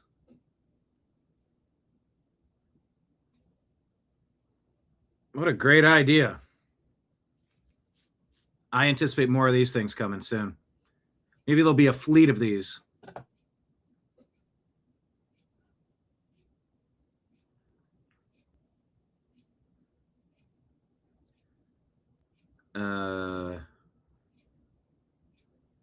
Molly Ringwald went woke, branding anything she disagrees with as Nazi, despite not understanding what Nazism is. Oh, they're calling her Molly Ringworm. Full unhinged rant. Oh boy, that's why she's. We'll share this and talk about it tomorrow. Okay. Gavin Newsom is exposed for massive Medicare scam. Take a look at this. Is this the all-in pod? Let's talk about illegal immigrants. So, Dr. Oz dropping the hammer about California. All eyes on California coming soon. May next. Gavin Newsom was giving us a hard time for threatening the health insurance of illegal immigrants. Just to be very transparent, if you're on Medicare, you don't get free dental, you don't get free vision. You do if you're an illegal immigrant in California. This is the infuriating part. So anyway, so you got taxpayers in New Mexico right, which is a blue state but a poor state, paying extra tax dollars to the federal government that are recycled back into LA to deal with the fraud that I'm talking about. So illegal immigrants, he's mad. We're horrible people. We're Republicans. You have no conscience. You have no heart. As soon as we made it clear we were no longer going to pay for illegal immigrants in California, what did he do? He took them off Med-Cal. Now, he didn't take them off, he took them up on the federal side. So in theory, only emergency services are going to get paid for illegal immigrants in California, which is a national law. And is reasonable. Reasonable. Now, we want babies delivered, car accident victims, yeah, of course. Yeah, of course get health care, but not elective hernia surgery, cataracts. You know, you have to be an American citizen who paid into the system to get these. So anyway, so we deal with this. Gavin says, we're only going to pay for illegal immigrants through our own state-based system. We've audited him now. This data is coming out this week. We have now found over $1.5 billion of money spent wrongly. We've audited it. They're not even arguing. $1.5 billion from that California charged the federal government for illegal immigrants that they're not allowed to pay charges for. They have to pay for it themselves. He's not happy, but they're paying us because they know we're right. So you're going to see something happen very interesting in California. As soon as the money is being paid by California government officials, they're going to start getting more serious about this. And that's why it's so important for us to say, we're not into this anymore. I'm not going to let taxpayers in Alabama and Mississippi, New Mexico, you know, our poorest states pay for the fourth largest economy in the world, and they get less. I was reading about how it's literally impossible to make a financial case to why this should be happening, how it could possibly benefit Americans. It doesn't. They took our jobs, and they're also taking all your services. Elon shared this and says illegal immigrants are treated better than tax-paying citizens in California, and that's nuts. Ilhan Omar. Yeah, there's a story about her. What's this story about her? How'd she get so much money? Another major asset she listed in her financial disclosure is... This is Newsmax. What's this guy's name? Says Myron Knopfel, but who is this guy? I forget. Is this winery? What does a Somali know about wineryism? Yeah. Okay, that was in 2023. That was worth, according to Ilhan Omar's own financial disclosure form, between $15,000 and $50,000. But on her financial affidavit from a year later, that same winery was listed at a value of between $1 and $5 million. Just real quick. Why does a Muslim own an alcohol company? I thought that wasn't a thing in Islam. Anyway, it gets weirder. Up until yesterday, Benny Johnson was able to find their supposed inventory bottles and all the things they had, their office location, and a bunch of other information on the business. But as of today, those sites are totally shut down, and any mention of their website has been wiped off the internet. I'm talking gone. The Wayback Machine, all these other crafty little archive sites, everything is gone. Like deleted the root service. I called my computer buddy Jim. He couldn't even find it with some fancy AR jargon bot machine for recovery. I don't even know who was explaining it to me. He couldn't even find it, which is weird that a company that boasted an award-winning wine, the quote double gold winner in 2022 San Fran Chronicle competition, with a corporate value of up to $5 million, would just vanish into thin air. They didn't sell it. Is it possible for this to be a functioning business and have absolutely no footprint, wiped from the internet, go from 1,000 net worth to 5 million in less than a year? Well, no other winery on earth's done that, Carl. Anybody knows anything about this knows that the wine industry is under enormous pressure. Wineries, there's people pulling up vineyards and closing wineries, including some very well-known ones. People are drinking less wine. The economy is weighed on that in favor of People are drinking less wine. They're drinking less alcohol in general. Economy is weighed on that in favor of, cheaper alcohol options. So the wine industry, and they've gone to THC products. Has been in mad contraction for quite some time now. But more to the point, you have to have a federal license to have an alcohol facility. Where is her winery on the TTB website? That's right. The federal regulatory body that does this. So no, this doesn't exist, and it's a phantasm that the idea you can have a winery increase in value. Everybody else in the wine business knows better. Yeah. Carl Higbee, thank you for that. I did play a Dr. Phil thing, and I stumbled across this one. Interesting interaction with Bill Maher. I don't think Bill Maher saw that one coming. What I think we disagree a lot on is that you think family and faith are a big fix to the problems we have. Bill says to Dr. Phil, you think family and faith are a fix to the big problems we have. I mean, I don't have a family, and I definitely don't have faith. So I guess definitely not part of the solution. I don't think you're definitely not part of the solution. That was interesting.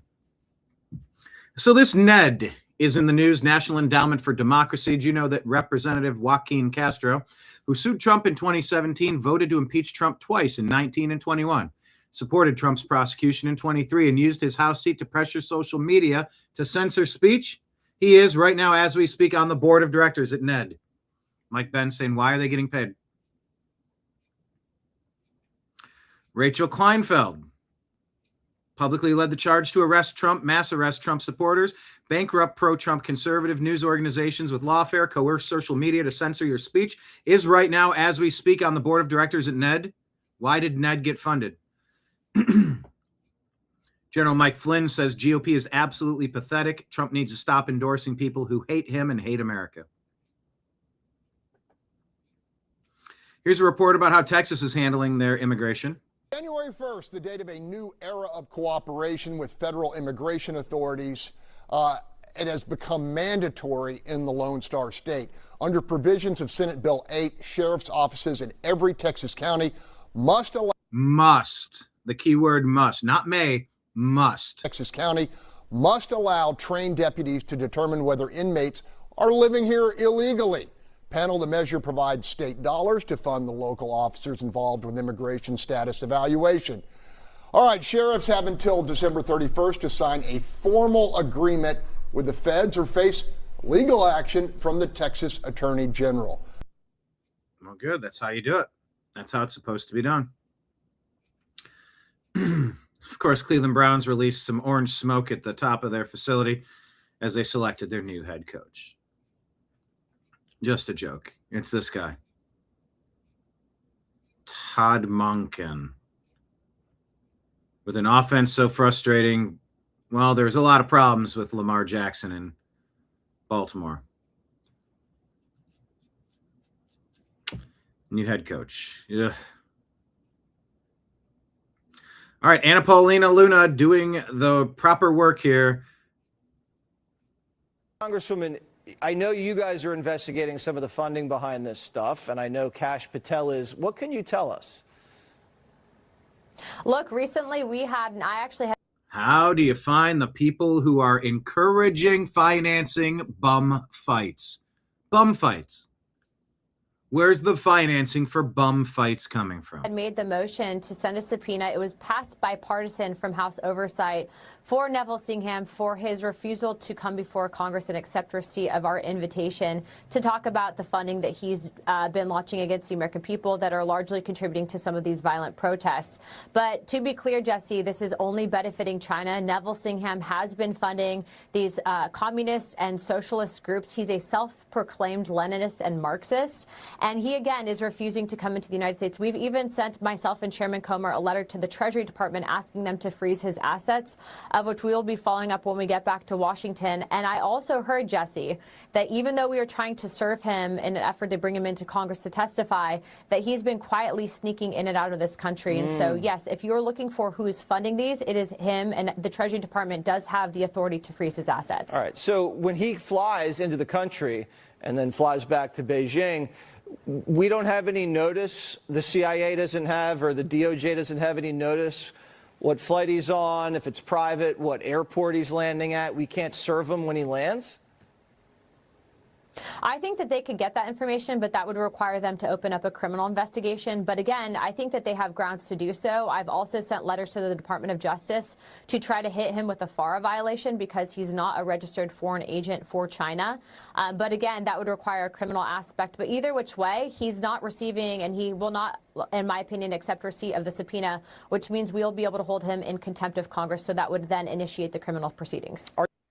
Gotta find Soros, Singham, Go down the list. Are you even allowed to frolic around China with pink shirts like that? I think if you are shilling on behalf of the Communist Chinese Party, probably. That's true. It's definitely a fashion violation, that's for sure. Anna Paulina, thank you so much as always. We appreciate it. Keep up the great work. Thanks, Jesse. Congresswoman. All right. Anti-ICE uprising in Minneapolis, other blue cities, highly organized. Yes, billionaires like Neville Singham funding these violent demonstrations. Although Congress issued subpoena for Mr. Singham, he's quietly sneaking in and out of the country to dodge it. Formally sent a letter to Justice Department requesting criminal investigation, as well as a letter to Treasury urging them to freeze his assets. There you go. Bill O'Reilly's sick of the crap. Same guy. Talk about it. Here's the most important part of this whole thing, unreported, okay? There is a man in Shanghai, China, an American citizen. His name is Neville Roy Singham. He works with the Beijing government. He is funneling millions of dollars into the United States of America through 501s like Party for Socialism and Liberation, Democratic Socialists of America, Minnesota Immigration Rights Action Committee. There he is, okay? Connecticut-born, 71 years old, billionaire tech guy.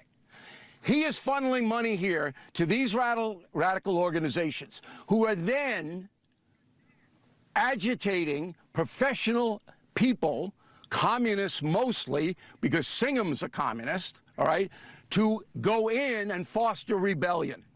You heard that story reported?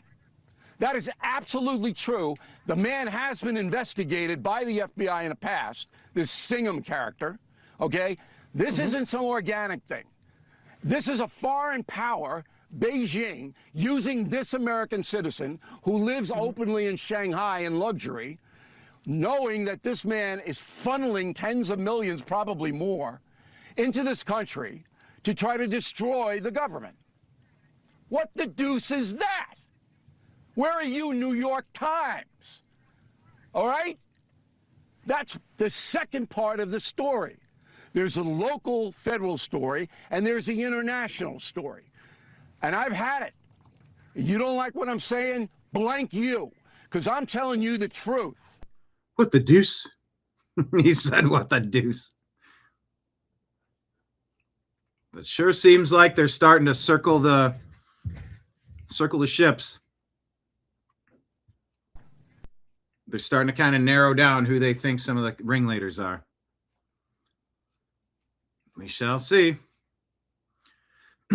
Here's the clip. Professional activists renting a U-Haul, getting signs out of their trucks. This is not organic. These are the same printed signs. And now they're heading to the federal courthouse. What do we want? When do we want it? Do you know who's organizing this? The PSL, Party for Socialism. Oh, okay. Do you want to sign? I'm just going to observe. Thank you, though. Tuck in, meet your neighbors, because again, hey, Socialist. remember, we're not doing this by ourselves, right? Which group is organizing this? Party for Socialism and Liberation. We've been out here for a few years. How do you join? Like, if you want to also donate? It's pretty easy. You can look it up, pslweb.org.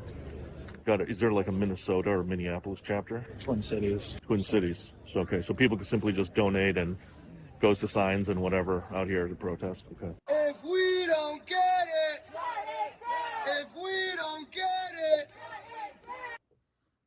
it. Yeah. All right. AstroTurfed. So I guess Trump won a stay in the judge's restrictions on ICE. Previously, there was a January 16 order that prevented ICE officers from arresting, detaining, and pepper spraying or retaliating against protesters. Eighth Circuit rules the injunction was too broad and vague. Now they're going to find out. Disclosed TV reporting that. And I think we have Carolyn Levitt. Well, it's not her saying this. This is about, hang on, what's this? This is a Washington Post headline. That Tom Homan was treated like a hero for deporting illegal aliens. Okay. Here, I'll just read the disclose. Eighth Circuit Court of Appeals rules in favor of Trump admin that allows ICE agents to arrest, detain, pepper spray, and retaliate against violent ICE rioters without probable cause. Well, I mean, the probable cause is if they're doing it, you know? I don't know. All right, so this guy, well, this girl, whatever this person is, Peggy Flanagan, Lieutenant Governor. I think that's what I was trying to say earlier. Assistant Governor, Lieutenant Governor, allegedly one of the administrators on the Signal chat, encouraging people to have bum fights out in the streets so that they can get some snuff film that might make ICE and Republicans look bad. You don't despise these people enough. They want snuff films out there. They want to watch exactly what they have two instances of, unfortunately. This should be without a doubt the biggest news on X today, says the watcher on the web. It's not organic. It's an insurrection at the very top. The state of Minnesota is behind these air quote protests. Stay tuned. Christopher Rufo says the courts will determine whether the shooting of Alex Preddy was justified, but we can put to rest the notion he was a random bystander or legal observer. He was a radical leftist seeking conflict with law enforcement. This is the Antifa playbook. CNN reports Alex Preddy broke a rib in confrontation with federal agents a week before his death, sources say.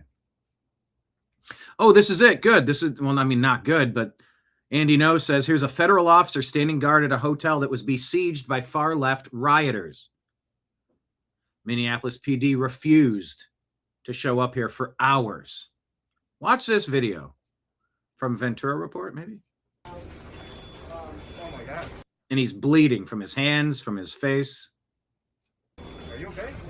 I'm fine. I'm fine. Where's the local PD? And he yells, where's the local PD? Where's the local PD? That's my question for the press.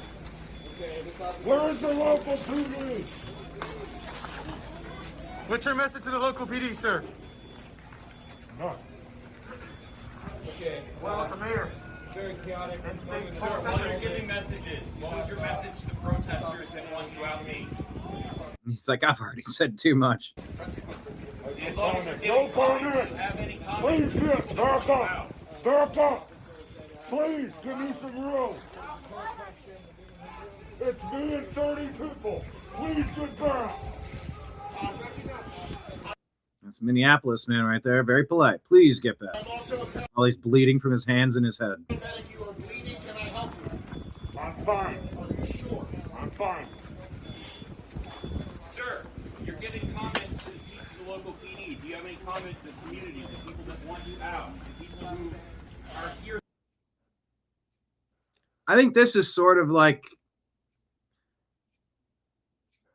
maybe you want to fixate on the woman who bulldozed the ICE agent with her vehicle. Maybe you want to fixate on the Preddy guy. I don't know, just the beaten up, vandalized. The man is beaten up. The property is vandalized. And he's just saying, where the hell is the police department? I'm fine.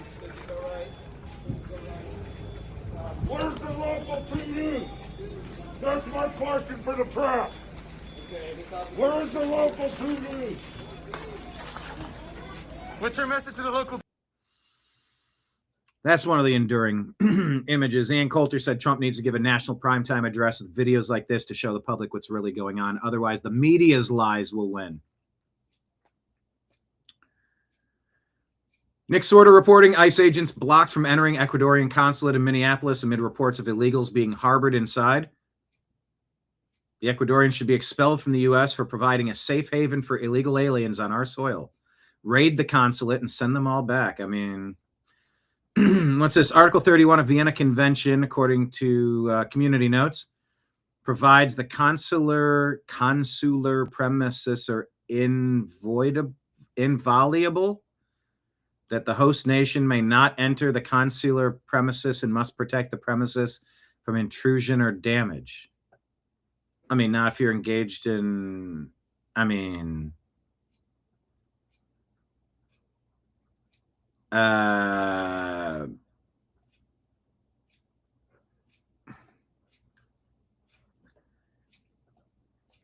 think there's a loophole you could get through.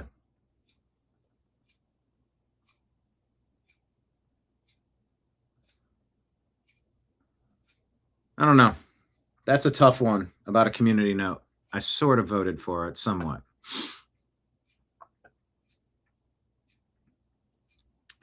Dapper Detective says, here's an illegal well,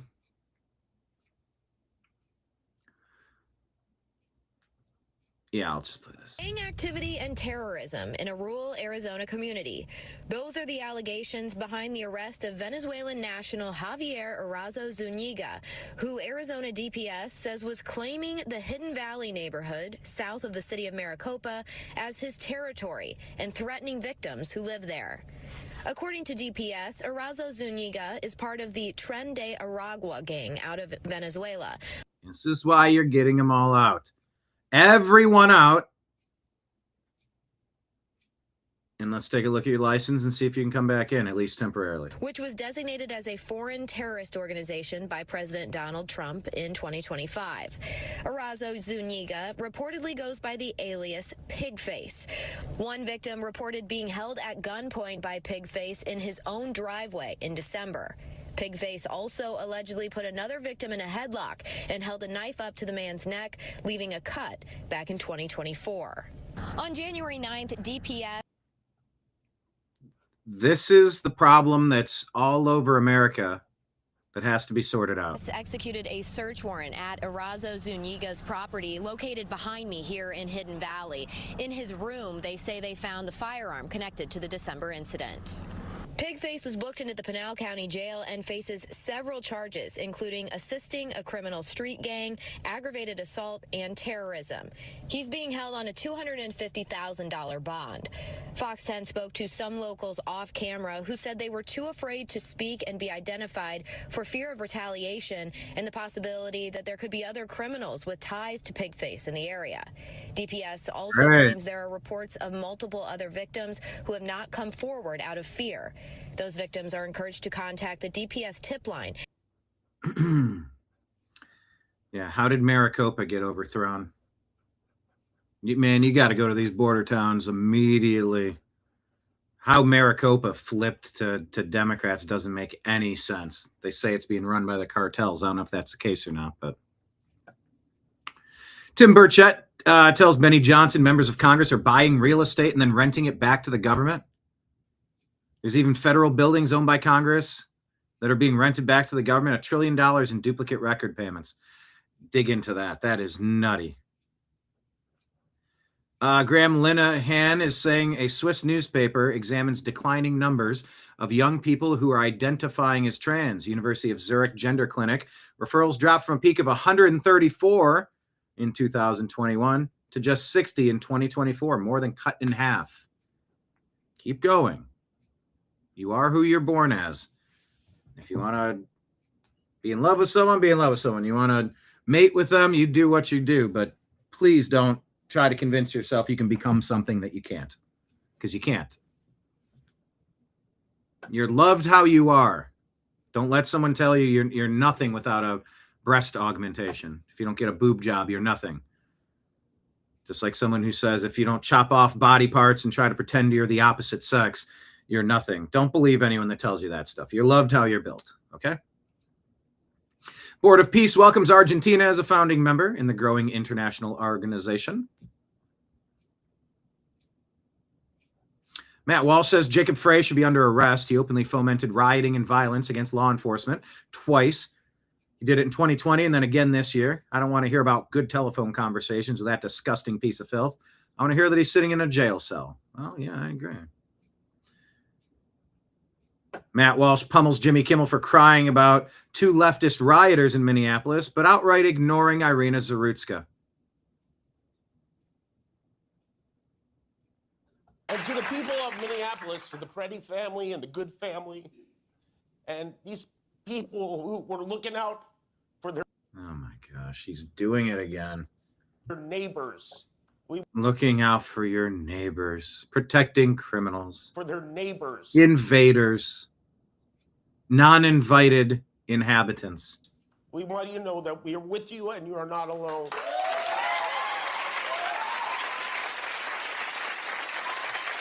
And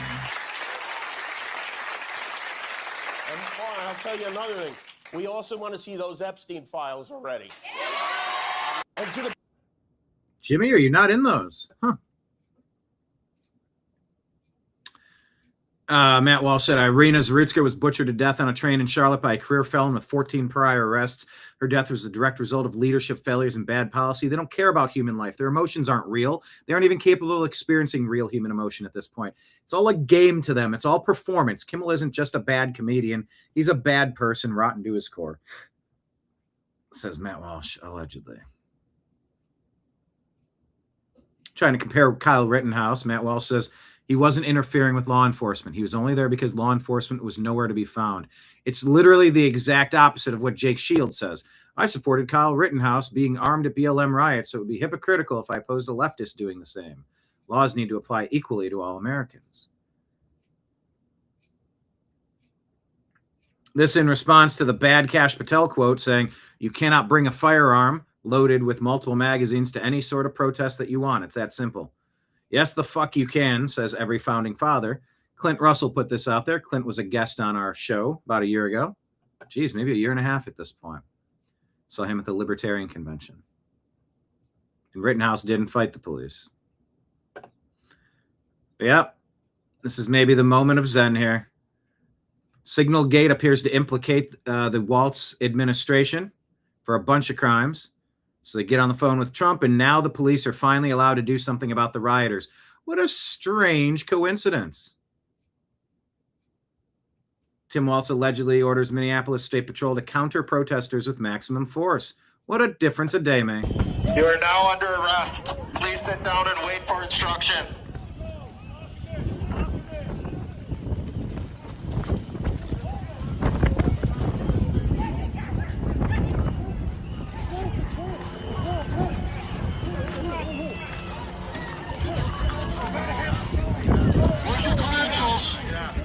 I'm at level 12 news. I can't hear you. I'm at level 12 news. BT on the scene. I'm just pressed. You don't have any press credentials? I don't.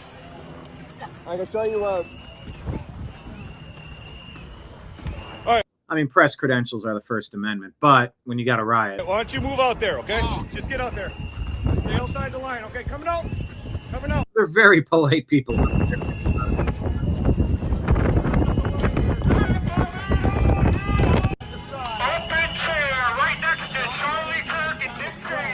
Yeah, we played that yesterday where they're calling for see you in hell kind of stuff.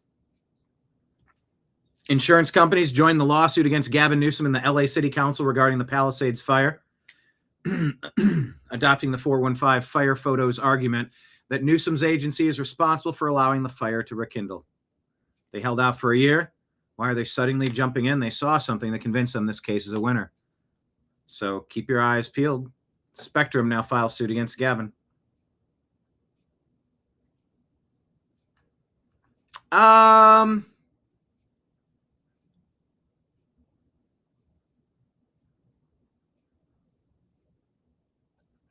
What else did I want to get to? There's so many stories every day. Oh, Libs of TikTok. Remember this guy? Remember when the accused Minnesota assassin alleged that Tim Waltz instructed him to take out politicians? This guy? Whatever happened with that? Melissa Hortman appeared afraid in this clip because she voted against health care for illegal aliens. Justice for Melissa Hortman. We worked very hard. Look at how terrified she is right before she was assassinated. I know that people will be hurt by that vote, and we worked very hard to try to get a budget deal that wouldn't include that provision. DFL Speaker Emerita Melissa Hortman emotional following the House's adjournment from a special session Monday. Hortman was the lone DFL lawmaker to cast a vote to cut Minnesota Care access for undocumented immigrants. It's a move she illegal alien invaders made with a heavy heart. I did what leaders do. I stepped up and I got the job done for the people of Minnesota. The bill was deeply unpopular with members of the DFL caucus. Members have repeatedly expressed frustration that the bill was part of a compromise, one that would ensure the necessary GOP votes to pass the rest of the state budget. Yeah, that's called politicking. But and then she was assassinated. Go figure. Go figure. All right. I got 1,000 stories. I could do this for another 6 hours, but I think we'll pause it here.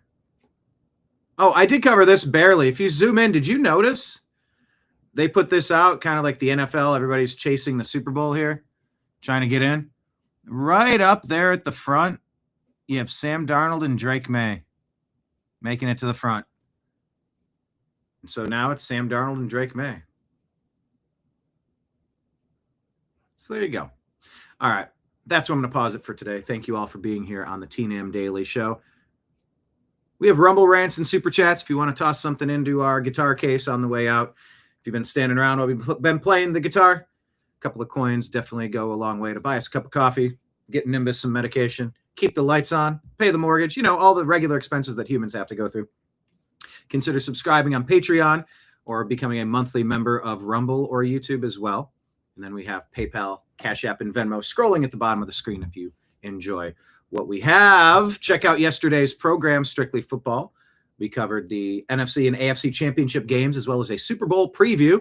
We'll probably be back next week. I think we were saying Thursday, Friday instead of Tuesday. So stay tuned, and we will go from there.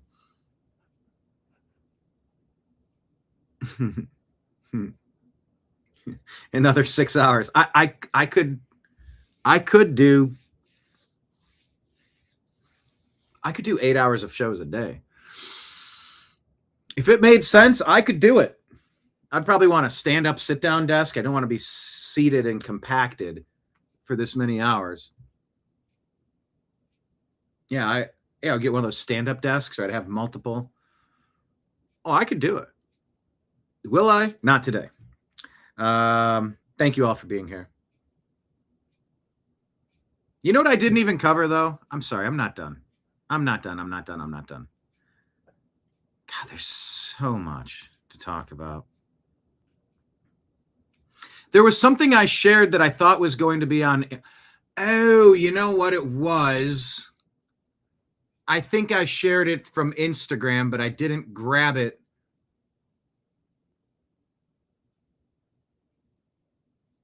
From Instagram because I was supposed to talk about it.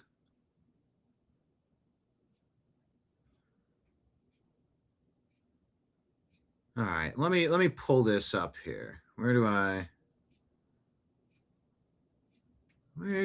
grab this?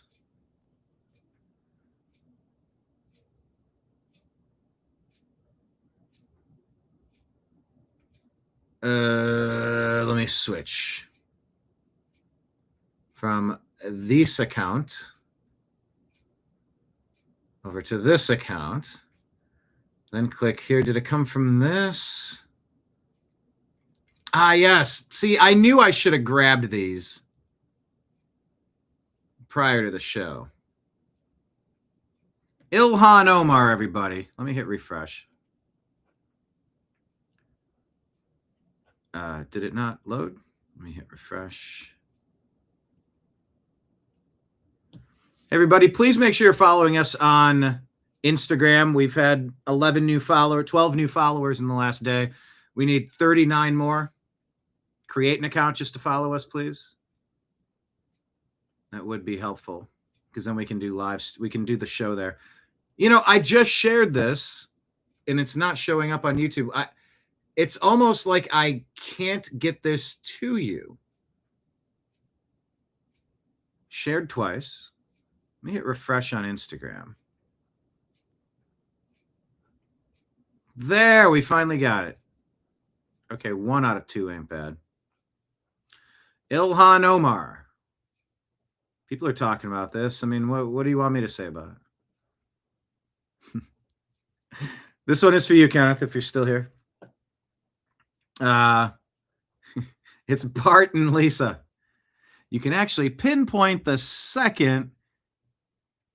Do you know what that's actually from? You can actually pinpoint the second that his heart breaks. It says you can actually pinpoint the second that Omar signals to her alleged attacker.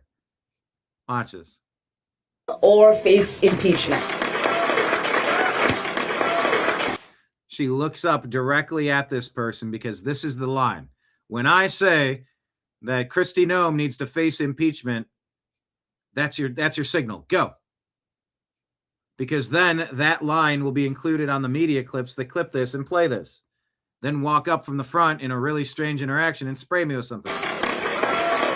Resign or face impeachment.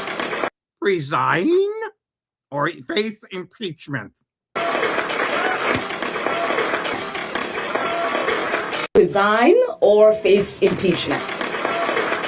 She looks right at him prior to him moving. So what do you think? Let me play the whole Ilhan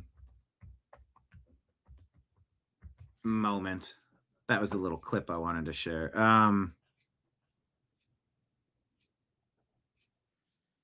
Here we go. We'll share you this one. This will be our moment of Zen. Also, don't do this to people. Not encouraging this. You know, of course, now is this guy MAGA? He's got 2 trans kids or 2 woke kids. I don't know exactly what we're talking about, what we're looking at, but. As Secretary Kristi Noem must resign or face impeachment. Must resign or face impeachment? Must resign. Must resign or face impeachment? My precious. Noem must resign or face impeachment.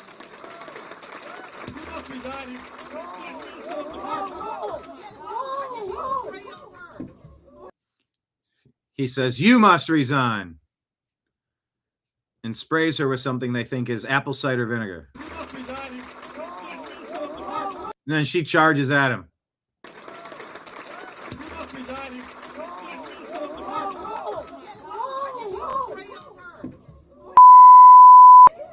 Okay. I don't know. Oh my God. Oh my God, he sprayed something on her. I need a napkin to know nothing. Staged. No, we will continue. No. You need to go get checked. No, we will continue this. We're not going to get away with it. You need to go get checked. No, you don't know what you're doing. And DHS Secretary Kristi Noem must resign or face impeachment.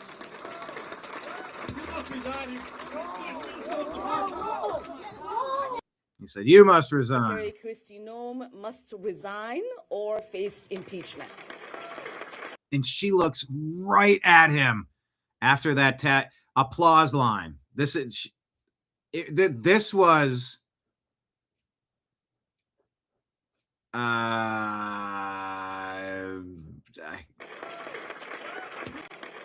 there you go. Or face impeachment.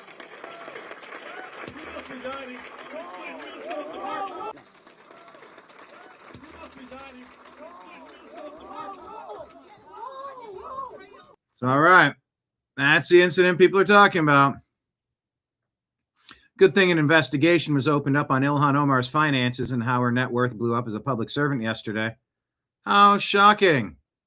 What's the old saying, follow the money? Well, that's precisely what the House Oversight Committee is doing. That's precisely what the House Oversight Committee is doing.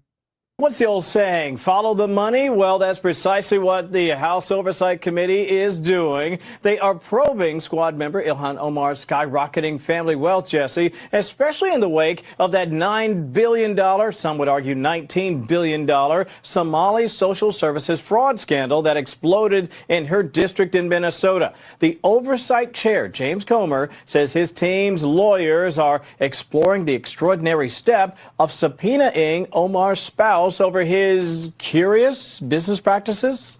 Republicans want to know how the Somali-born Omar and her politically connected husband Tim Minette went from being nearly broke to being worth around $30 million in just a year, according to her 2024 disclosure forms. Quoting Comer now, there are a lot of questions as to how her husband accumulated so much wealth over the past 2 years. It's not possible. It's not, and he's a money guy.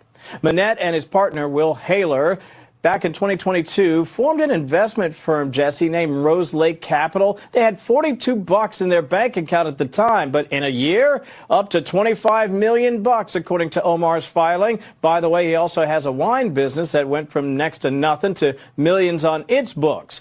Not surprisingly, associates were so perplexed about the irregularities, they brought information and attention to the feds to, look into it. Now, for her part, the Congresswoman has repeatedly, and I say defiantly, denied any wrongdoing while being also careful to criticize the ongoing probe. But, sometimes they say, Jesse, the ones who yell the loudest have the most to hide. Well, innocent until proven guilty. I'm sure everything was perfectly legal. Yeah. All right. So that's how important I feel it was to cover Ilhan Omar getting sprayed with apple cider vinegar and what might have been natural, what might have been something that happened naturally, unsurprisingly, or sadly, or specifically as a false flag. Don't know. But I'm much more concerned about politicians stealing our country and stealing our dollars than being sprayed with apple cider vinegar. Forgive me for not giving that more airtime today. I just don't give a shit. I have so much Minneapolis fatigue, Minnesota fatigue. Wow, more people getting up in the faces of ICE agents, begging for stupid confrontations, unnecessary escalation. And then obvious results coming from that. I am unsurprised. It saddens me, but I can't really dedicate too much energy to that. They're doing it to themselves. And was that just real quick, having watched that story, question of the day, type it again. If you said it earlier, I apologize. I didn't get to it. I think I glazed past it because I wasn't coming back to the story for a minute. Was that just some Trump supporter that hates Ilhan Omar? It doesn't need to be a Trump supporter, just an anti-Ilhan person. It says you need to resign. Or do you feel as though that was staged and weird and cringe? Marion says, I personally don't think most women would lunge toward an attacker. Most women would go the other way. And an attacker usually wouldn't do something and then back away, as if that's all I had to do. It seems super weird to me. Don't know. Let's gather more info. Dig into it. So, yeah. I'm leaning toward Jussie Smollett 2.0. Like Leon says, staged. I don't know. Every video we approach with skepticism. Step 1. Step 2, try to withhold making really strong statements of, I know this and I can't believe that. And this is exactly what we don't know. Give it a day or 2 or 3 to settle out. And usually by the time that happens, you'll hear some good perspectives, some good research done, and the answer usually rises to the top. So we'll see with Ilhan Omar. Anyway, back to her fraud. Yeah, I'd like $1 million winery at $30 million on 150 a year. Sounds great.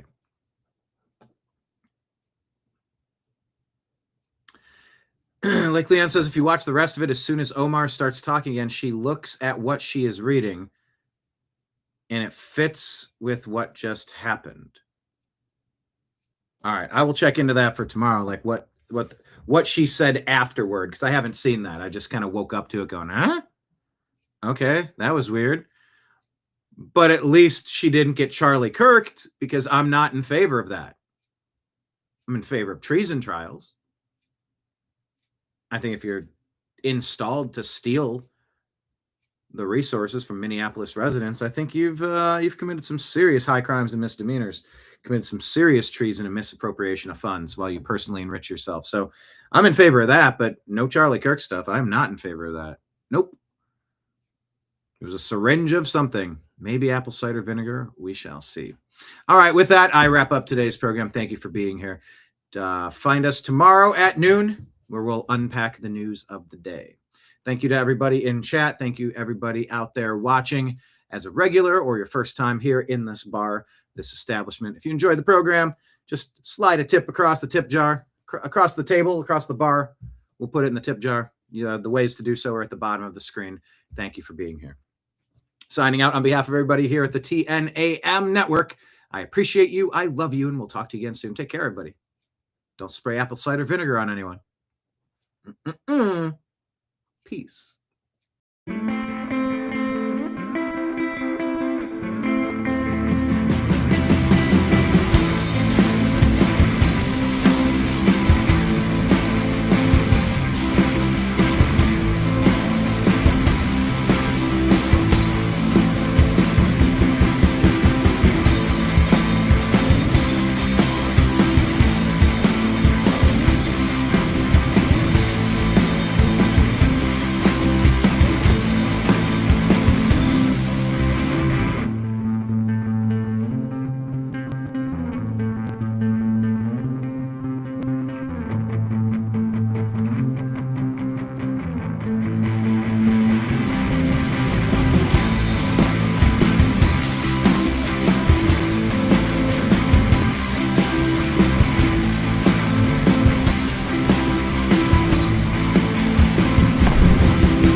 Your guide to the truth.